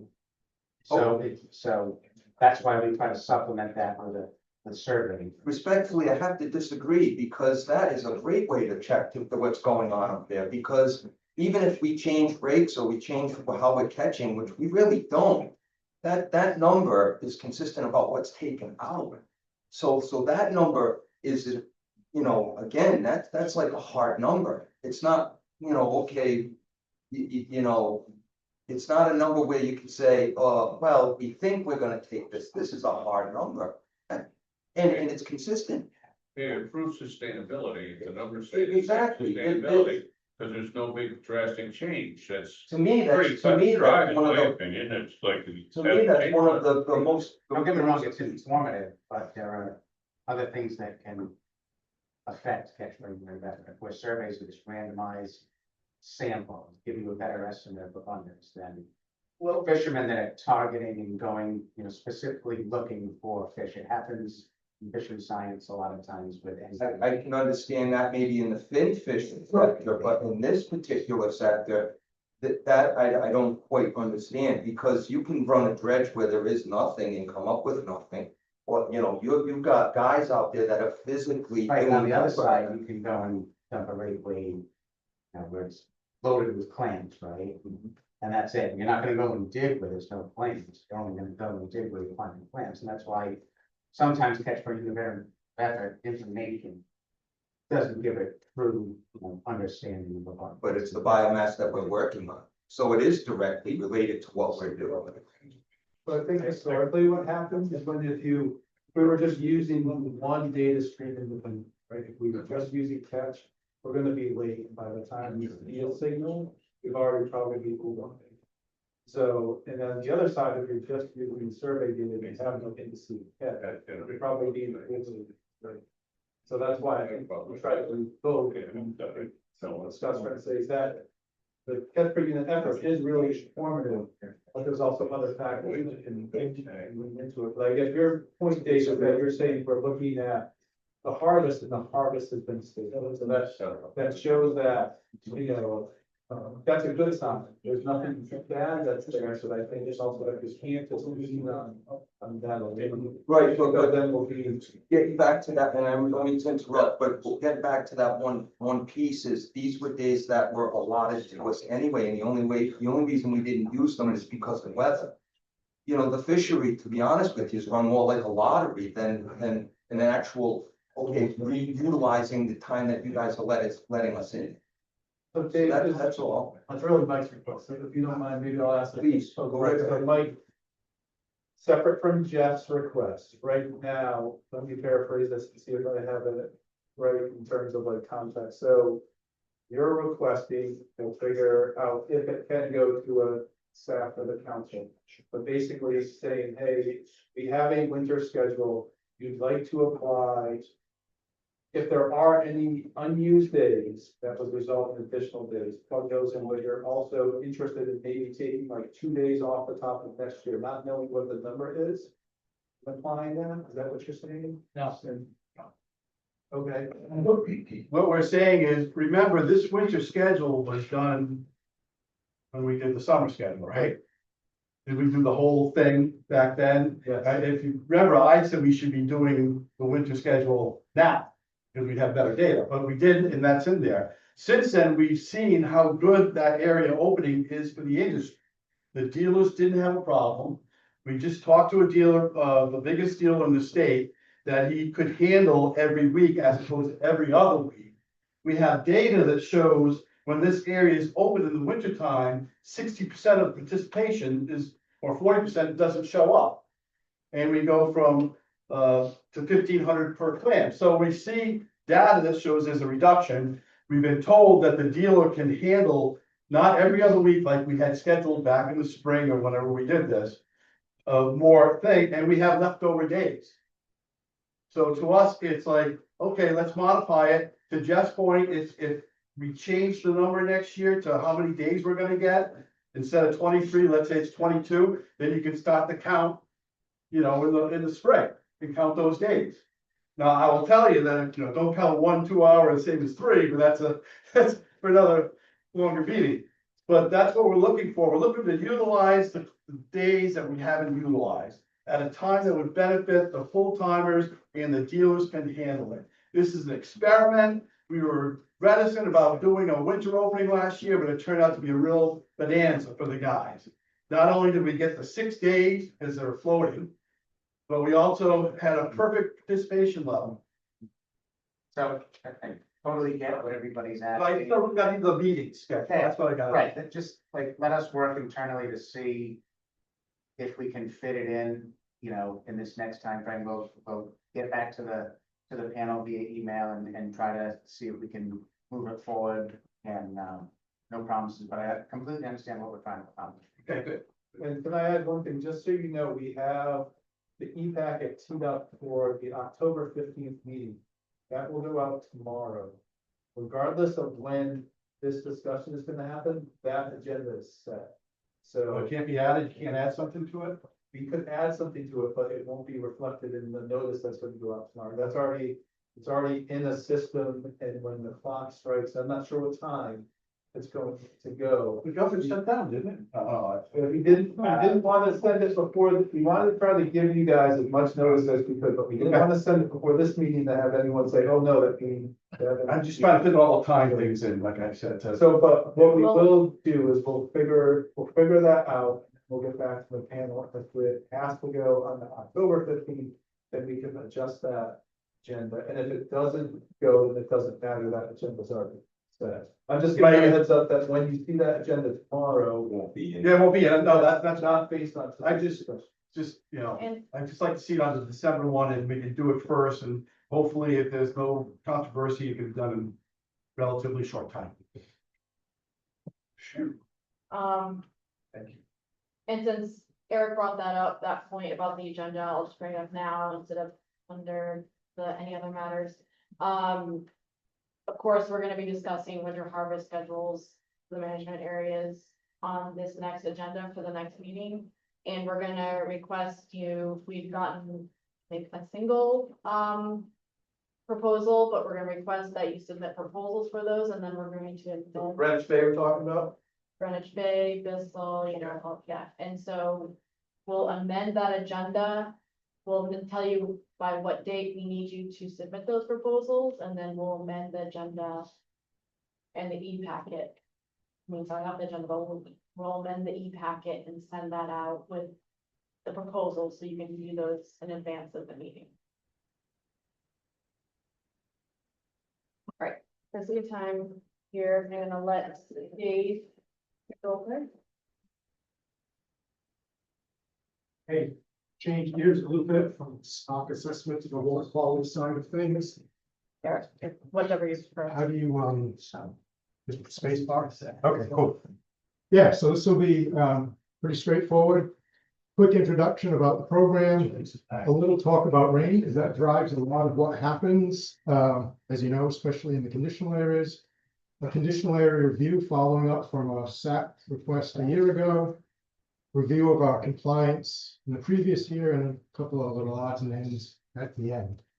Oh, and I should say, you go back one.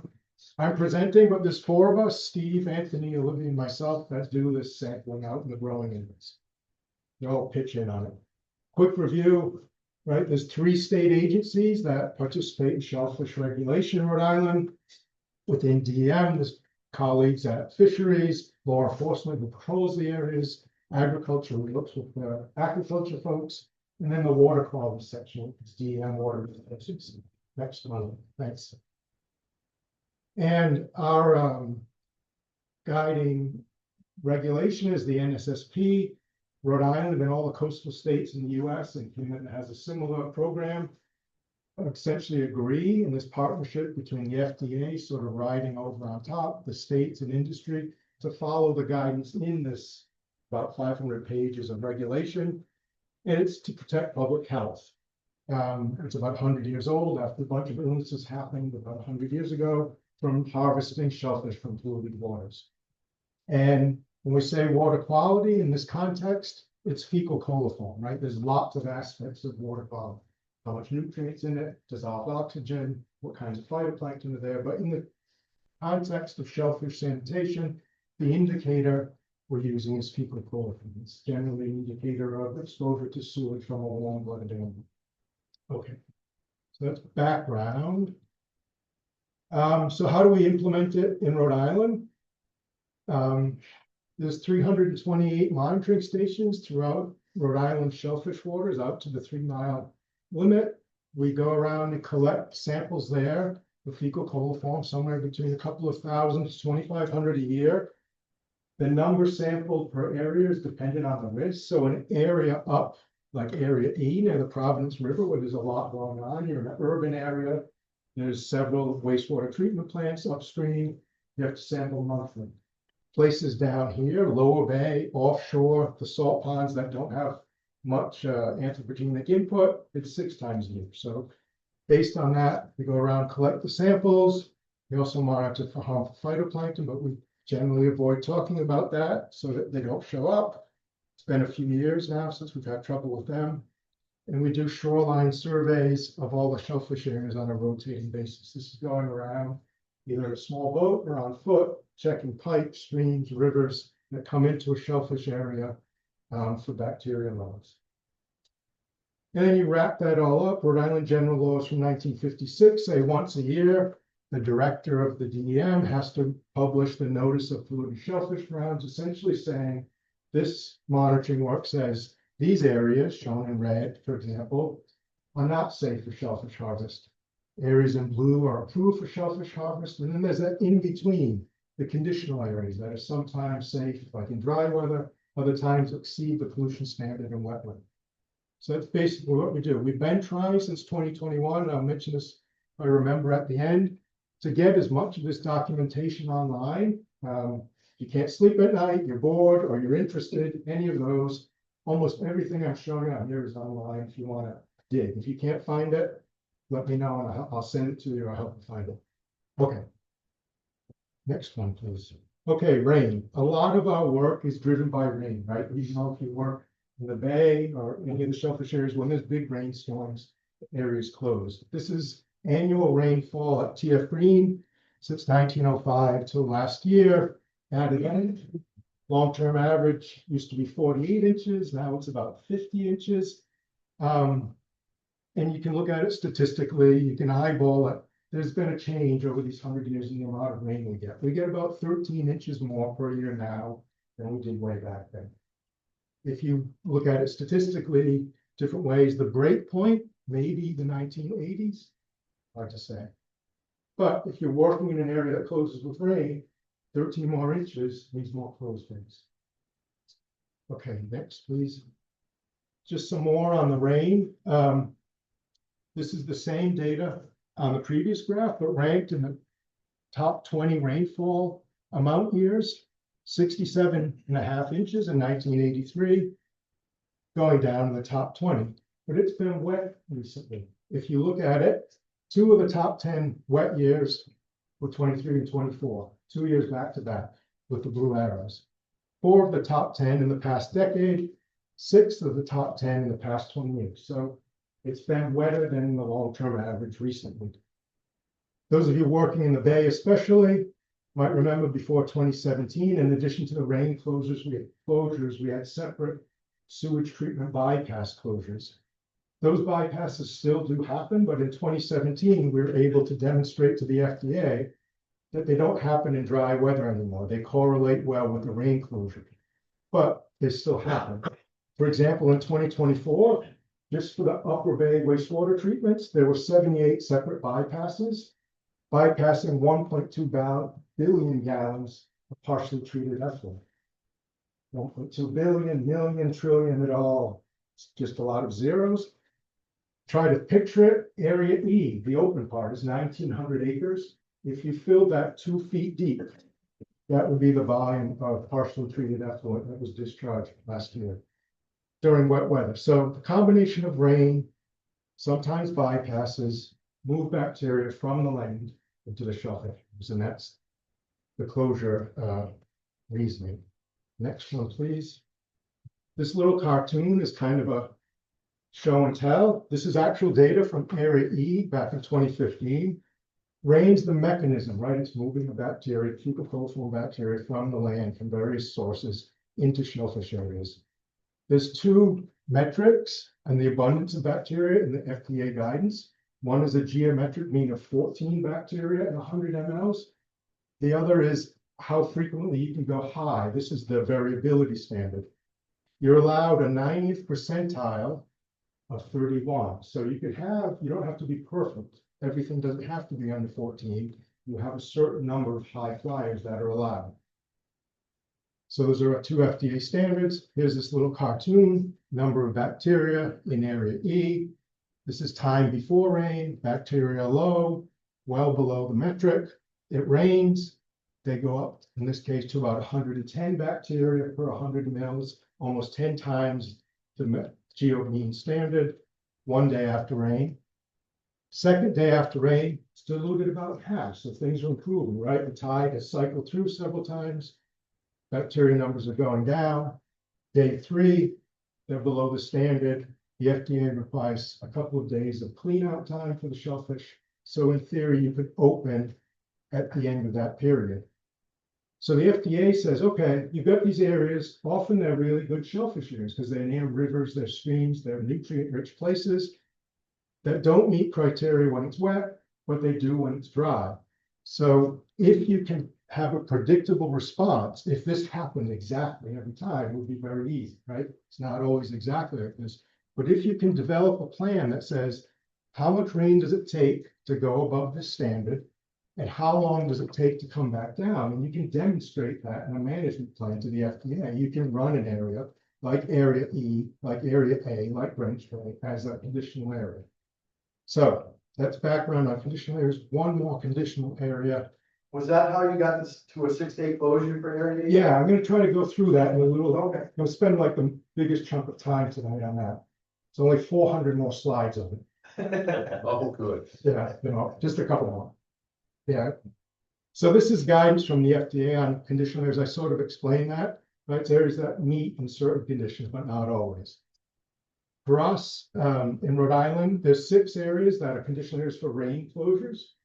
4 of them have additional wastewater treatment performance criteria. They have to be in normal operation. For example, if NBC Fields Point had an upset, and instead of discharging less than 10 bacteria per 100 mLs in their effluent and went up to 100 or 1,000, area E would close, area A would close, like that.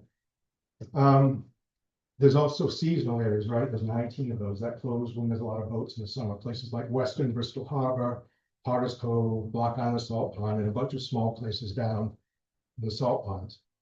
So this has worked for a long time. The Greenwich Bay conditioner has been working since 1994. That's a good thing, but the criteria haven't been super well evaluated or changed for many areas, including Greenwich Bay. Other areas like Area A and B have had updates in 2017. Those were the closure criteria before May of this year. They were all 7-day closures with the various rain amounts by area. Next one, please. So a year ago, the SAP requested, hey, look at these conditional areas. Have things changed, right? There's been a lot of investment in wastewater management, stormwater control. What can you evaluate? So Water Resources did that. Tail end of last year into early this year. Had a report done by late February, March, circulated it internally with Fisheries and Department of Health and my supervisors. Got a final version, revised the conditional area managements to reflect what we found, sent that to the FDA, implemented it in May. The FDA never really says it's good, but they will say it's acceptable, essentially. And that happened in June. So that's the timeline. Very quickly, what did we do to analyze this? We looked at more recent data, 2014 to 24. We didn't want to go back too far for several reasons. Sometimes there's long-term trends, kind of like that rain graph. Also, there were 2014's the approximate data of Upper Bay water treatment improvements. We did a couple of approaches. The first is essentially descriptive, looking at, like that first graph, let's go out to different areas 1 day after it rains, 2 days, 3 days, 4 days, so on. What does it look like? And we did logistic regression, essentially saying, what are the chances or the probability that an area will exceed the criteria at certain rain levels and at certain days after the rain ends?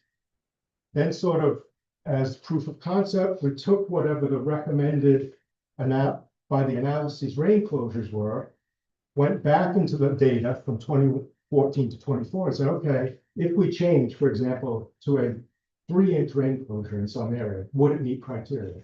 So those were our 3 approaches. Next one, please. I can just walk through 2 cases quickly. Area E.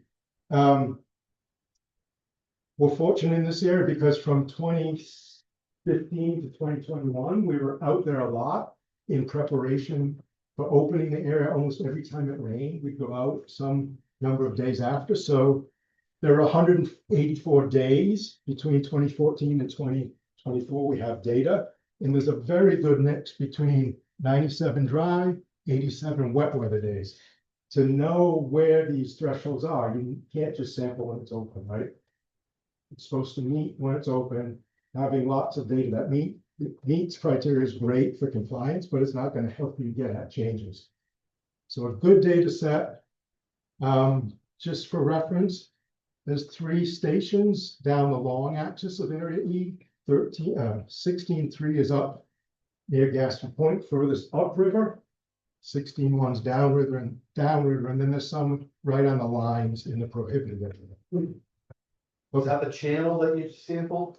It is along the channel, yeah, which that's been our long-term sampling locations. We're going to say it's representative. There is, though, and I'll speak to it just a bit, there's definitely regional variation even along this short distance. you see higher bacteria numbers up near Gaspee than down closer to Connecticut, as you might expect. Okay. And this is just a table of the data on different days. This is the one that was graphed back in April of 2015. It was a 1-inch storm, 1 day after, 2 day, 3 days after. You go 1 day after, up at that top station near Connecticut, bacteria is up near 100. You go out the next day, it dropped to 50. The third day, it's well below the 14 standard. And these other days show a mixed but similar pattern. Other times, you know, 3/4 of an inch, 2.5 days after it was okay. So it's variable. Just looking at it and other descriptive data. One thing that was clear was that storms under about 1.2 inches recovered very quickly. 4 days, you were back below the standard. So maybe a 6-day rain closure for these smaller storms would be viable. Okay, so that's the descriptive end. Now you say, okay, what level of rain crosses the line? So there'll be a few of these plots. This is logistic regression. So essentially taking all the variable bacteria numbers and just taking each one and throwing it into 2 piles. Does it meet criteria? Does it exceed criteria? This graph is probability of exceeding the high flyer criteria. So you keep doing that in a regulatory sense, right? It's just putting blinders on. Meets, doesn't meet. Meets, doesn't meet. It's a good fit for this type of problem. And if you follow this line, this is the probability that a sample will exceed. So you say, okay, 0.2 inches. A couple, whatever that line would be, 3-4% of samples are going to be a little bit elevated. It's not until you get out here to about 0.58 is where that line crossed, that more than 10% of the samples are going to exceed your high flyer criteria. At that line with 0.58, we didn't have any actual data. It was the model data only. We rounded down to the next lower one where we had real data, which was a 0.55. This is at 16.3, which had the highest bacteria of those 3 stations in area E. 16.20 and 1, closer down to Connecticut, potentially could have slightly higher range. So managing the whole area for worst case, said, okay, let's evaluate, would a 0.55 closure work? Next one, please. So that's the amount of rain end of the question. The next is the recovery, right? You're up high right after it rains, some number of days later, it's back to normal, low bacteria levels. Same deal. Probability of exceeding the 31 standard, 10%, 100% days after the rain. First day, 60% of the samples in the data set were exceeding, obviously too soon to open. Follow the line down, somewhere towards between days 3 and 4, you're below the limit. And that suggests that that 4th day plus the 2 days for deparation could be supported. So that's a day less than the current closure. So we had 3 scenarios. The current one back then, 7-day closure at a 1/2 inch, 1/2 inch 6th day, and then 0.55 inch 6th day. So what you do is you go back in the data and say, okay, let's look at the cases where, for example, area E was closed at 0.53 inches, say. You see if it meets, calculate the FDA compliance criteria. That's the next table, I hope. Yeah. So going back through the data set, this is 1/2 inch 7-day, 1/2 inch 6th day, 0.55 inch 6th day. It'll be station 16, 1, 3, and 20 in the 2 standards, the geo mean and the high flyer and variability standard. Under the previous scenario, it meets every time. Under the 0.55 inch 6th day, if you see red, the variability standard is exceeded. It's more than 10%. Middle ground, leave it at a 1/2 inch, go to 6 days, and we meet criteria. So that was the recommendation from the analysis for area E. Small storms, less than 1.2 inches, go to 6 days. I'll go kind of quickly. Same thing. We did this to all 6 areas. I'm just gonna talk about area E and Greenwich, because those were the only two that changes were supported. So. The data set, 119 sample days. 109 dry weather, only 10 wet weather. It's only been the past few years we've been trying to make an increased effort to get out to Greenwich Bay and wet weather to see what's happening. That's one problem. We had relatively few wet weather. And then the other is that compared to area E, Greenwich Bay is way more diverse oceanographically and bacteria loading wise, right? You've got the 4 coves, most of the fresh water coming in there. You've got the open bay here, way more flushing out here, you know, saying east of Sally Rock, some line in there versus in here close to the coves. Those two things complicated the analysis. Next one, please. So again, just looking at the data. First thing you notice is not a whole heck of a lot of red there, mostly because we didn't have enough wet weather data. Next one, please. So we tried to look at the same thing. What level of rain in inches do more than 10% of the samples start to exceed? Using just the conditional area stations, we didn't have enough data. We didn't have enough wet weather exceedances. So we added in some of the prohibited stations at those coves where the closure line is. And then the model was significant. And the line crossed just around 0.51 inches, very similar to the ½ inch existing. Next one, please. Same deal on recovery, days after the rain. You want to see where it's less than 10%. It was right around there. It's supported essentially by the 4th day, it was good. You have the 2 days. You could have to go to a 6-day closure on these smaller rains of less than 1.2. So next one, please. So you recommending 6-day closure for Greenwich, or is that? Yeah, that started in May. So Greenwich is 6 days, just like E. Yeah, it's a little more complicated, and I tried different versions.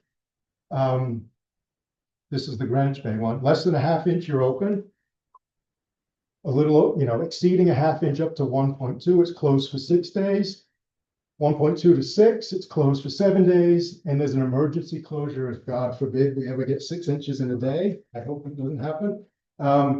So yeah, same as area E, 6 days. The other areas, the analysis couldn't support any big changes. It was reassuring to go back for area A, for example. We didn't do this in 2017. We did essentially descriptive and some linear regression. The logistic regression came out very close to 1.2 inches, so that was supporting it.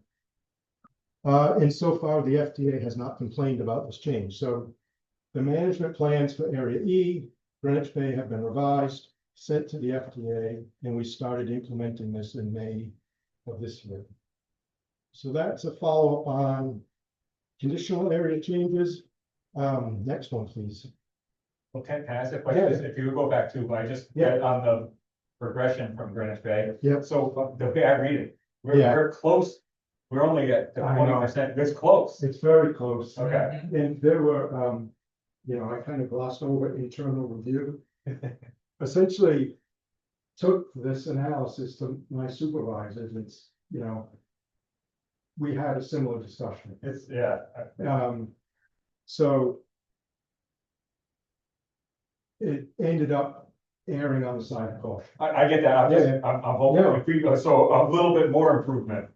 You know, it's more, you know, more tie-ins and stuff, you know, in the future, we could, it's not that far away, we could be eyeballing more improvements, that's all. And or we'll try, you know, you don't want to go through this exercise every year, it's kind of a lift. But 5 years, we'll try to do more wet weather. That was one of our limitations. We weren't out there a lot, like 1, 2, 3 days after snow. But yeah, you're right. It's a sliver. Yeah. All right. This is, you know, I know it's the end of the night here. Just going through the conditional areas. This is area A. This is rain at TF Green by month in 2024. Orange is that long-term average, and you see several months with 2 and 3 times the normal monthly rain. Okay, in 2024. It was a wet spring, but then here from July, August, September into October, there were no 1.2 inch storms, so area A was open 1, 2, 3, 4 months in a row. These are the compliance stats for all the stations in area A. They're all meeting except 2 way up in the corner south of Connecticut by Bucky Brook. There's the stations in the prohibited area. We do keep sampling, but they're still not meeting. Next one, please. And just to put it in context. What time? There it is. I'm sorry. Yeah. Back up. Okay, what? Please go by Bucky Brook and where was the other place up in A? These two, if you're coming from the south towards the north, towards the corner at Connecticut Point, there's a buoy now. Yeah. These 2 stations, C is very close to the creek, Sure. Yeah. and L is a little east to the right of it, almost at the edge of the swimming beach at Connecticut. So they're in the closed zone, in that wedge. Yeah. So we do keep checking them. And they stay consistently higher.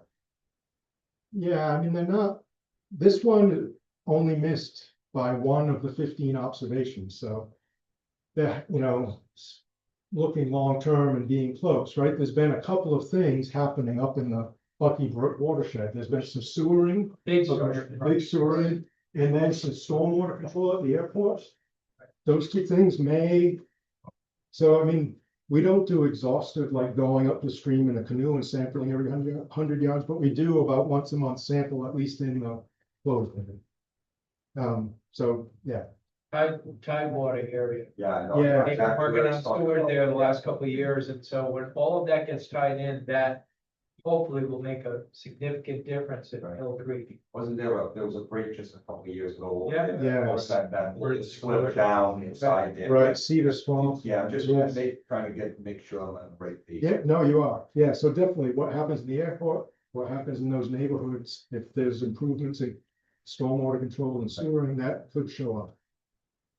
Anyway, area A, just looking back, 24 years, number of days area A is open has bumped up from 150-ish back when it was a half-inch closure to about 264 on average. And I don't have a slide, but area B has been changed to approved and it continues to meet those criteria. So Upper Bay's in pretty good shape despite the wet weather. Area E in Greenwich Bay throughout all of 2024 had the same rain closures. Start with this one. This is month of the year last year, 1 through 12. Rain at TF Green, number of days closed. And, August of last year, 90% of the time it's closed. March, and then December, the December fishing days in area E are tough. So, How much of the fact that we're not getting snow anymore? yeah. Because that's the thing that keeps these areas open for us and, Yeah. traditionally. It would be interesting to go back in say February or January to March or April and the old record and say, all right, there's this much snow. What's the snow melt equivalent? 2015, we were just talking about that winter. Yeah, How it was, I think, below 0 for 90 days. yeah, yeah. We didn't get any rain, we got all snow. You It was probably- open all the time, just to Right. get to it, because the ice. You probably wouldn't see, that many closed days in a cold winter years ago. So, and just looking long-term Greenwich Bay and area E, because they have the same rain closure, on average, closed 50% of the time, but really variable. Down near 40% in dry years, up pushing 60% in the wet years. So that's a big difference because of rain. Okay. Very quick on Kickamuit, continues to meet criteria, but again, a lot of rain closures. There has been a dam removal there in January of 2024. There's a chance that it would alter the flushing rate and so forth in the bay. So we'll start to look at that data to see if there's anything detectable after we have a couple of years of monthly samples. Basically it for over there. All right, just wrapping up everything I said in one place. This is 2024, all conditional areas. Bottom line is percent closed. That's typically 15 to 20. This is typically 50, so it was up That's not too far off. That's almost double what it normally would be for Point Judith. So wet year, lots of closures. 2023, 169 separate closures. 2024, 175, 100, 110. Okay, update. So far this year, month of the year over there, the different conditional areas, days closed. Tending towards what's more typical, 50% closed for the half-inch areas, but really streaky or variable, right? April, and area E only closed 15, followed by May 87% of the time closed. And so far this year, we're at 85, which is more typical for the number of closures. So we're in a more typical rain this year, which is a good thing. Although it did seem awful dry this summer to me, but it's okay. Well, it seems like when it rains, it really rains. It pours, yeah. Yeah, so you no longer, you know, the 0.8 inches, you get now getting 1.6 or 1. Right. You know? Yeah, that 2 inches. Yeah. I have a question. Back to back. You know, we get these storms, not storms, thunderstorms, and sometimes I always look at the rain closure. Right? So they're going by the airport. Yeah. I might get 2 inches of rain in Bristol, It does and it happen. gets a half inch at the airport. Yeah, Now, if that happens north of the TF rain, wouldn't that make it could. any And bigger difference? we've tried different things. For a while, we had a gauge on the DM building in Providence. NBC has a gauge, but it's not always available. There's Coco Roz is this like volunteer weather network. There's hundreds of stations, but they're reporting the day after. It is a problem, possibly, but it's one we just essentially live with. Yeah. Yeah, well, you're right. And there's the inverse too. I'm gonna show a slide where we essentially screwed up in a couple. And it was a storm just over the airport that was nowhere else. Right. So the flip flop happens here, right? Don't lift the box lid, John. How many Yeah. people do you have when you see it? There's On an four, average day, how many people in an apartment? Generally? there's 4 of us now, yeah, but I mean. Typically one person, and lately it's been me, is in the office more. So we kind of rotate around. Anyway, going back to compliance with the FDA. Out of 170 approved, officially approved stations in the state, only 3, none exceeded, so that's good. So there's no changes, no downgrades, no changing to a prohibited area, and only 3, which is a very small percent, were more than 3/4 of the way to exceeding. And then these 3 here, one in Potter Pond, one in Point Judith Pond, and one over at the mouth of Greens River. And just I'll have a couple of quick things on that.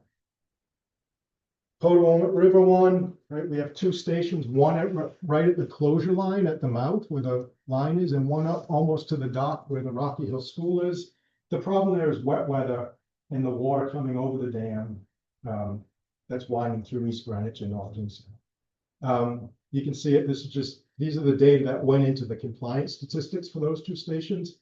Lots of times, 6 days after a 3-inch storm, it's cleared out, it's good. Almost a half-inch storm, it's fine. It's these 1-inch storm 2 days after you get up at the closed area, almost 1,000 bacteria per 100 mil, and 600 at the line. And these are the events, the wet weather events that are keeping the area closed. So the smaller rainstorms are causing higher bacteria levels? Sometimes it's these, 1 inch wasn't bad. It's not a big storm, but for some reason that particular one was a high flyer. Yeah. The ducks were out that day or something. Yeah, yeah. The last one's up the river, that river. It could At be. least they used to be. So that's I was to fish it. we, the standard method just says there's this many people telephone. There are source tracking methods where you say, okay, is it human sewage? Is it ducks? Is it a dog? Is it some? We don't do that because it's quite expensive, but that would be if somebody can fund it, that would be an interesting. It doesn't matter though, does it? Either way, if we. It doesn't matter for this, but it matters like, hey, it's all the ducks. You know whether the source is. Yeah. That's early. Right, or some remediation possible. I was just curious, I don't know if it fits into the NSSP program, but if there there a potential that that area or a portion of that area could be turned into a traditional closure, or it doesn't fit because of the nature of it? I'm just curious. I think it would see a bit of a lift, and you have to sort of coordinate with enforcement and fisheries folks on the resource there. I just didn't know if like in the thing, because it's a river and. Yeah. Well, and it goes directly into, I just didn't know if it's even. There are, not in Rhode Island, but there are states that run river flow conditions. Okay. Yeah, I mean, it's not impossible, we haven't done it, so Yeah. sort of way out the work versus the reward, I guess. Okay, enough on that one. These two in Potter Pond and Point Judith Pond, this one is kind of where the channel comes in from Point Judith when you turn slightly north. Again, I don't have the data shown, it's random high flyers. We did a shoreline survey there in 21 and another one, not 24, but 23. Found some sources that were moderately elevated, but nothing super high. When the stretch along that shore, there's a lot of brush, and you can't really see like seeps and stuff. We're gonna try to get back there at the tail end of the season when the leaves drop. And Point Judith over on the east side, station 16 here, I think it's just continued creep. A few years ago, we had to change this to conditionally approved. There's some streams up in there, and the Saugatucket River comes down through here. It's just increasing generally. It hasn't exceeded yet, but it is creeping up. All right, almost at the end here. Quick word on the salt ponds. 2023 and 2024, we did intensive 12-year shoreline survey where you walk or use a small boat and go along all the shoreline of the growing area. Point Judith was 2023. There were 66 sources of zip pipes, little streams, seeps coming down a bank, whatever. And 2024, it was Ninigrat, Green Hill, Quanaketog. Did I say it or did I butcher it? Quanaketog. I always have trouble. Yeah, I know. That seems like it's a cop out. Yeah. And Winnipeg was last summer, and there were 56 sources we checked out. Okay. Yep. In Winnipeg, where I am. Yep. There's the Salt Ponds Coalition in their pond water quality they do. They've been finding at one time this summer, and I think that's Winnipeg right there, in the very eastern end of the pond, they found amazing high bad stuff. And I'm wondering if somebody was over there, something off the side of the road. I had somebody come by my house a week ago and talked to my son about it. He said he saw somebody with a camper with 5-gallon buckets dumping stuff on the side. Yeah. I'm looking at what was gone. Yeah, that's intermittent things are tough. We did find in Winnipeg in 2024. So here's the breachway. Yeah. Here's the boat ramp, the little dirt. Yeah, I use that all the time. Dumping the RV into the sewer. Those, we were doing the shoreline survey, they got like hundreds of bacteria per 100 mils, where typically in the pond it's 10 or less. So Whereabouts was that on that photograph? right in that neighborhood. So we went back a few times, kept getting high flyers right here. Talked to the people in the on-site waste treatment section. And there was one cesspool at home up in that neighborhood. The house had been in probate, so it never really sold. What's supposed to happen is along the shore, when a house sells and has a cesspool, it's supposed to be replaced with a modern system. And in the interim, for many years, they were renting the house as a short-term rental, and there were many people living there in the summer. So that was investigated. The cesspool was found to be inoperative, defective. It was replaced in January of this year, 25, and our sample so far this summer that it had been back. So there was something spotted, but I don't know if it's the same thing You as. said that Patawana was similar. There's a lot of cesspool houses, Yeah, you know, the whole. right, going up to the dam. Right, well, you just that whole section by the golf course and stuff, all those things there. So that, So you get a high water table. so that would be a thing to check, is how many have been upgraded. I haven't looked at them. When Sandy hit, Sandy took out a lot of those D-night systems because they $30,000 and they used the cheapest plastic you could find to build them. And they just got lifted up and slammed all over the place. Yeah. It's too big to be replaced. But Yeah, this one, we were able to identify it. good. And it's cleaned up, but there's other stuff you mentioned, it's intermittent, it's hard, but somebody is dumping, that would be good to find out what's happening there. Cousin Eddie. Like some camp, somebody was camping there or. Yeah. I don't know the details. Yeah. Yeah. One good note, the salt ponds, Green Hill is still prohibited, but it is tending to have slightly lower bacteria numbers. Okay. All right, couple of quick odds and ends. This was a case to your question where we essentially screwed up on 4th of July weekend. Typically, we check the rain sometime before 8 or 9, and then again around 3 or 4. So this is July 3rd. Check the rain at TF Green at 4 o'clock. It's fine. And the 4 of us in the group, we take turns, one being on call, one being a backup. And we essentially were traveling all over the place, and it wasn't checked properly. So the rain should have been, the rain happened in about 30 minutes, 0.53 inches. You can see if you look at the wind speed, 59, 64, right? It goes from, moderate winds, then a big front came right through right over the airport, essentially. Dumped a half inch of rain in a short amount of time. Was that this summer or last? Summer? There was, This storm was yeah, it was 4th of July this summer. So right? Branch.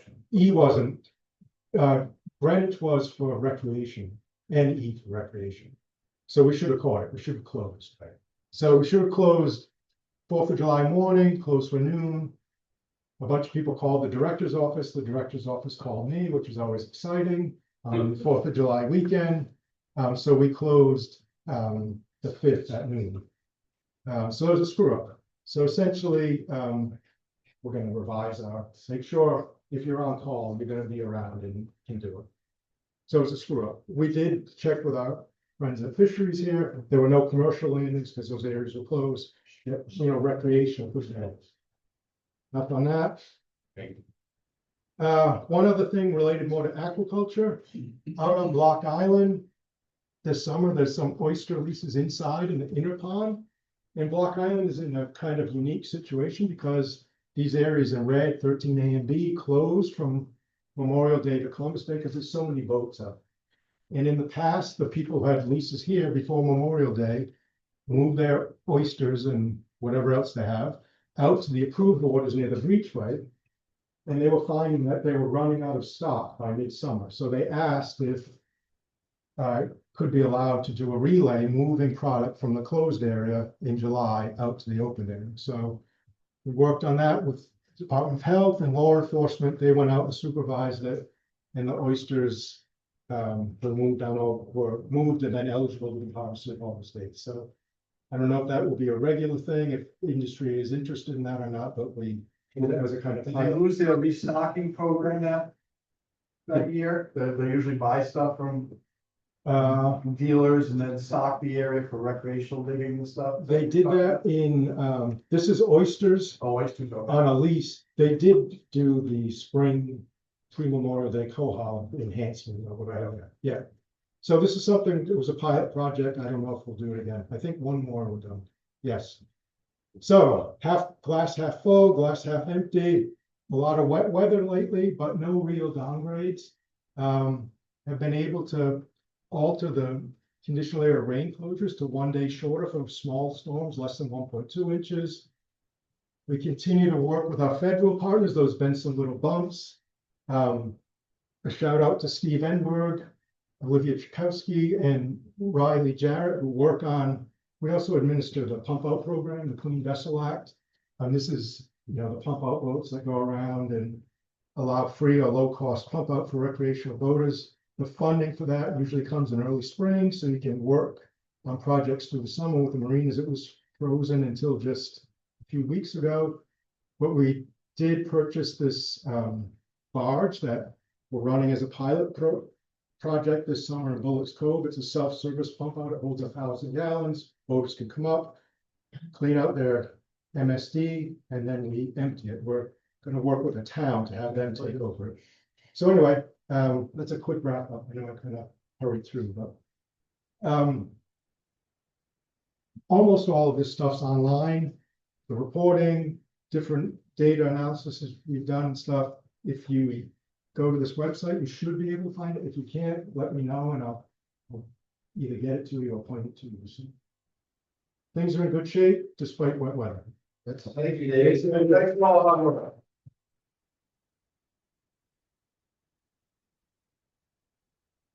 Yeah. Yeah, I'll be quick. Something I've been thinking about since last year. We had a big back and forth last year between who wanted to see only one day per week in area E and multiple days per week in the summer when the market is theoretically stronger. And being on the side of one day per week, the other side made the point, if we only had one day per week, we might actually undershoot our harvest with rain. There's too much rain, which is a great point. We don't want to leave any calls on the table. But I think the solution is really easy with rolling days, and I don't think we should throw it out just because of enforcement's shortcomings. I think rolling days in the summer when we are in the 1 day per week time are big for the industry. It's big for dealers. They need steady product. It's not helpful when they get 2 days in a week and there's a glut of product and then no product for 2 weeks. They lose customers. They need steady product to see customers. I think rolling days are very important for the industry, and I understand that it's not great for enforcement, but I think the industry needs to come first. So I think that should be on the table for summer, even if it's not. You lost 2 days because of that. I think it helps. It helps you. We're able to schedule less days and still end up getting the number of days we're shooting for. We might not need to schedule 55 days to get 25. We can schedule 45 days if they were able to roll and still end up with the target number of days that we're looking for. So I just wanted to bring that up. Now, I've been thinking about it ever since we had the back and forth last year, and they said that, and I was like, you're right. Like, while I do support only 1 day per week, I don't want to see us shoot ourselves in the foot and not get enough days in to harvest what we're being allowed to harvest in rolling days. We'll do that, and they offer benefits for the market as well. I think that a steady stream of product is very important. It lets dealers find customers to move this product to and then not lose them when it rains for a few weeks. Like getting those days in right on the edge of the closures is important to keep that supply of product steady. I think it's a big benefit for the industry. And I feel for enforcement, but like, I don't think if they miss a day here and there because of a rolling schedule, it's the end of the world. There's not going to be those when they're on a closed day or I don't know what the negative would be for them if they miss a couple of days of sending the boat up while it's open. But I think it would be a big benefit for the industry to be able to at least explore rolling days throughout the whole schedule and not just in the winter. And I think Dave's report kind of pushes that along, just getting more rain now, more focusing. And one thing we did, that's from memory, so, but a scheduled day, multiply the number of select days by 0.5. So if you said, we want to be open 100 days, you end up with 50. If you say first available, the multiplier is 0.7. So you say 100 days. It was 56% closed last year. Yeah. It's not even. So it's actually less if you have single days. Right. That year, but long term. Yeah, no, that's my. But that multiplier changes from like 0.5-ish, like you say, to 0.7. Yeah. First. That's why I mentioned like you can schedule less days. Yeah. And end up with, I'm still targeting the same number of days. I just think it leads to a less flooded schedule of, we don't want to see weeks with no days and then weeks with multiple days. That's not good for the market, I guess. That leads to lots of issues with moving the product. Well, into that point too, we're leaving days on the table that we don't utilize. So if we're due, say 25 days and we don't get the rolling days, every year they're supposed to roll over some. We don't get all of them that are utilized throughout this process. So, yeah, I'm a big fan of rolling. Yeah, we kind of threw rolling days right off the table last year. I think it's a disservice to the industry. I second that. There was concern with the new council being, that didn't understand. I agree wholeheartedly. That was a mistake on our part not to push for that. I think we also will be looking, this is for summer, so this is for the 7 o'clock openings. We originally put that forth back in 2020 when we did this originally, but it was not 8 o'clock. And I think with the heat and the emergency opening at 6, I think a 7 a.m. opening is something we're going to be exploring with a summer schedule. Because obviously the sunrise is later in the winter. So, second that. Yeah. That's a health issue too. Well, that was the whole, both us and the clams. Okay, thank you for all those comments, and those will definitely be reflected in the minutes. we have additional matters. I'm gonna let Jim. So, Anna, I had sent Anna an email last night on these 4 points. I'd like to table them to the next meeting at 7 o'clock. Been here 2.5 hours, and I don't want to limit the quality of discussion on these items. But just quickly for everyone, we're 1.5 years out from the Joint Legislative Commission final report, which was issued in May of 24. We've not taken really any action on the 3 recommendations. One, to set up the permanent joint full hog commission so that the industry can work with the division and the universities, the researchers, so we understand what research is happening to address the questions in industry. Our industry is in demise right now, and it's continuing, and it's getting worse. We need to do something about it quickly. We need to take advantage of what's up in the river. And to that end, we need to figure out what's going on with the port and the dredge project up there.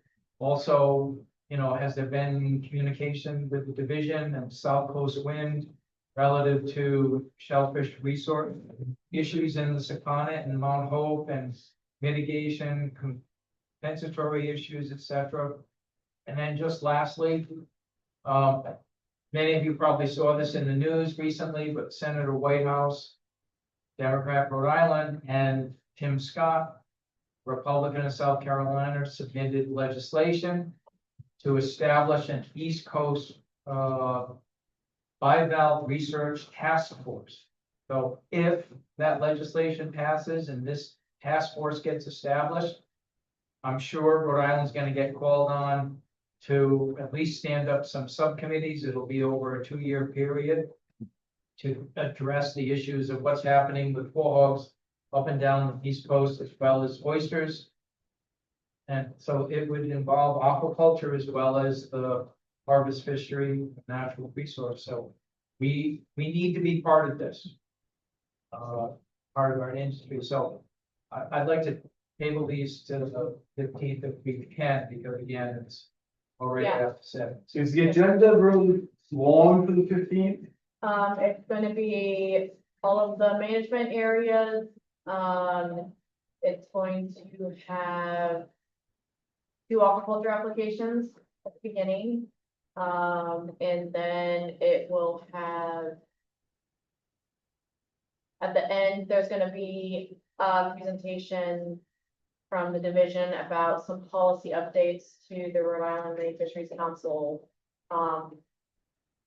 policies. So that's gonna be presented because some of that applies to the Shellfish Advisory Panel. So hopefully we'll have a November SAP meeting also to discuss what we talked about previously.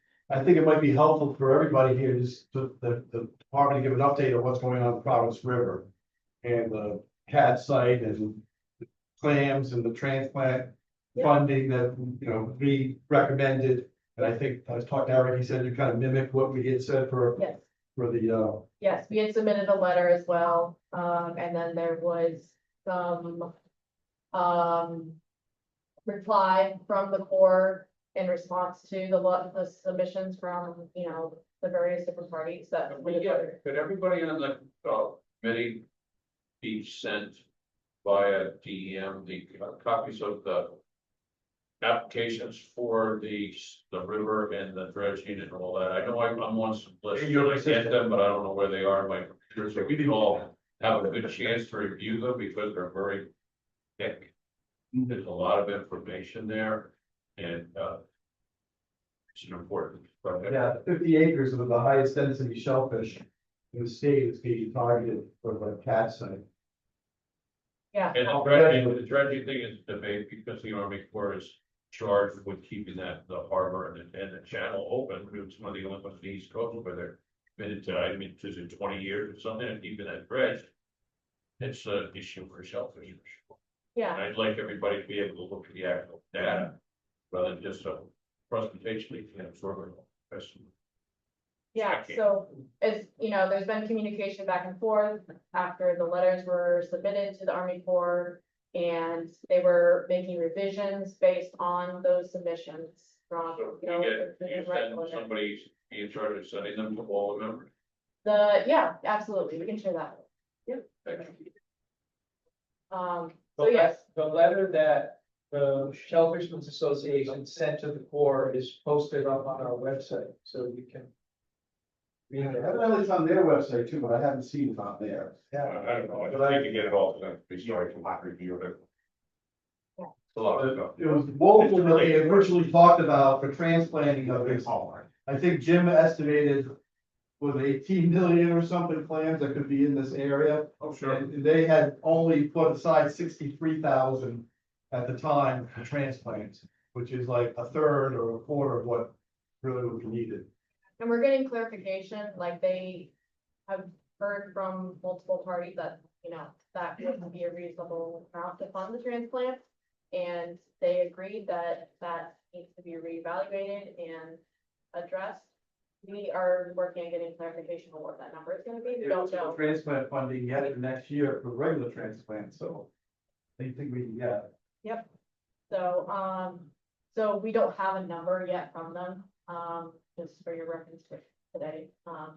But, you know, they are aware that those numbers need to be updated and, so that's where things are mentioned over. Next meeting. Yeah. Yeah. Thank you, Kevin. Thank you, everybody. Thank you. How you doing? Yes. Oh, good. Yeah, that's great. Yeah. Oh, good. That's awesome. One quick substitute thing. All right. Say it, and you did all show that. Yes, I do. Put a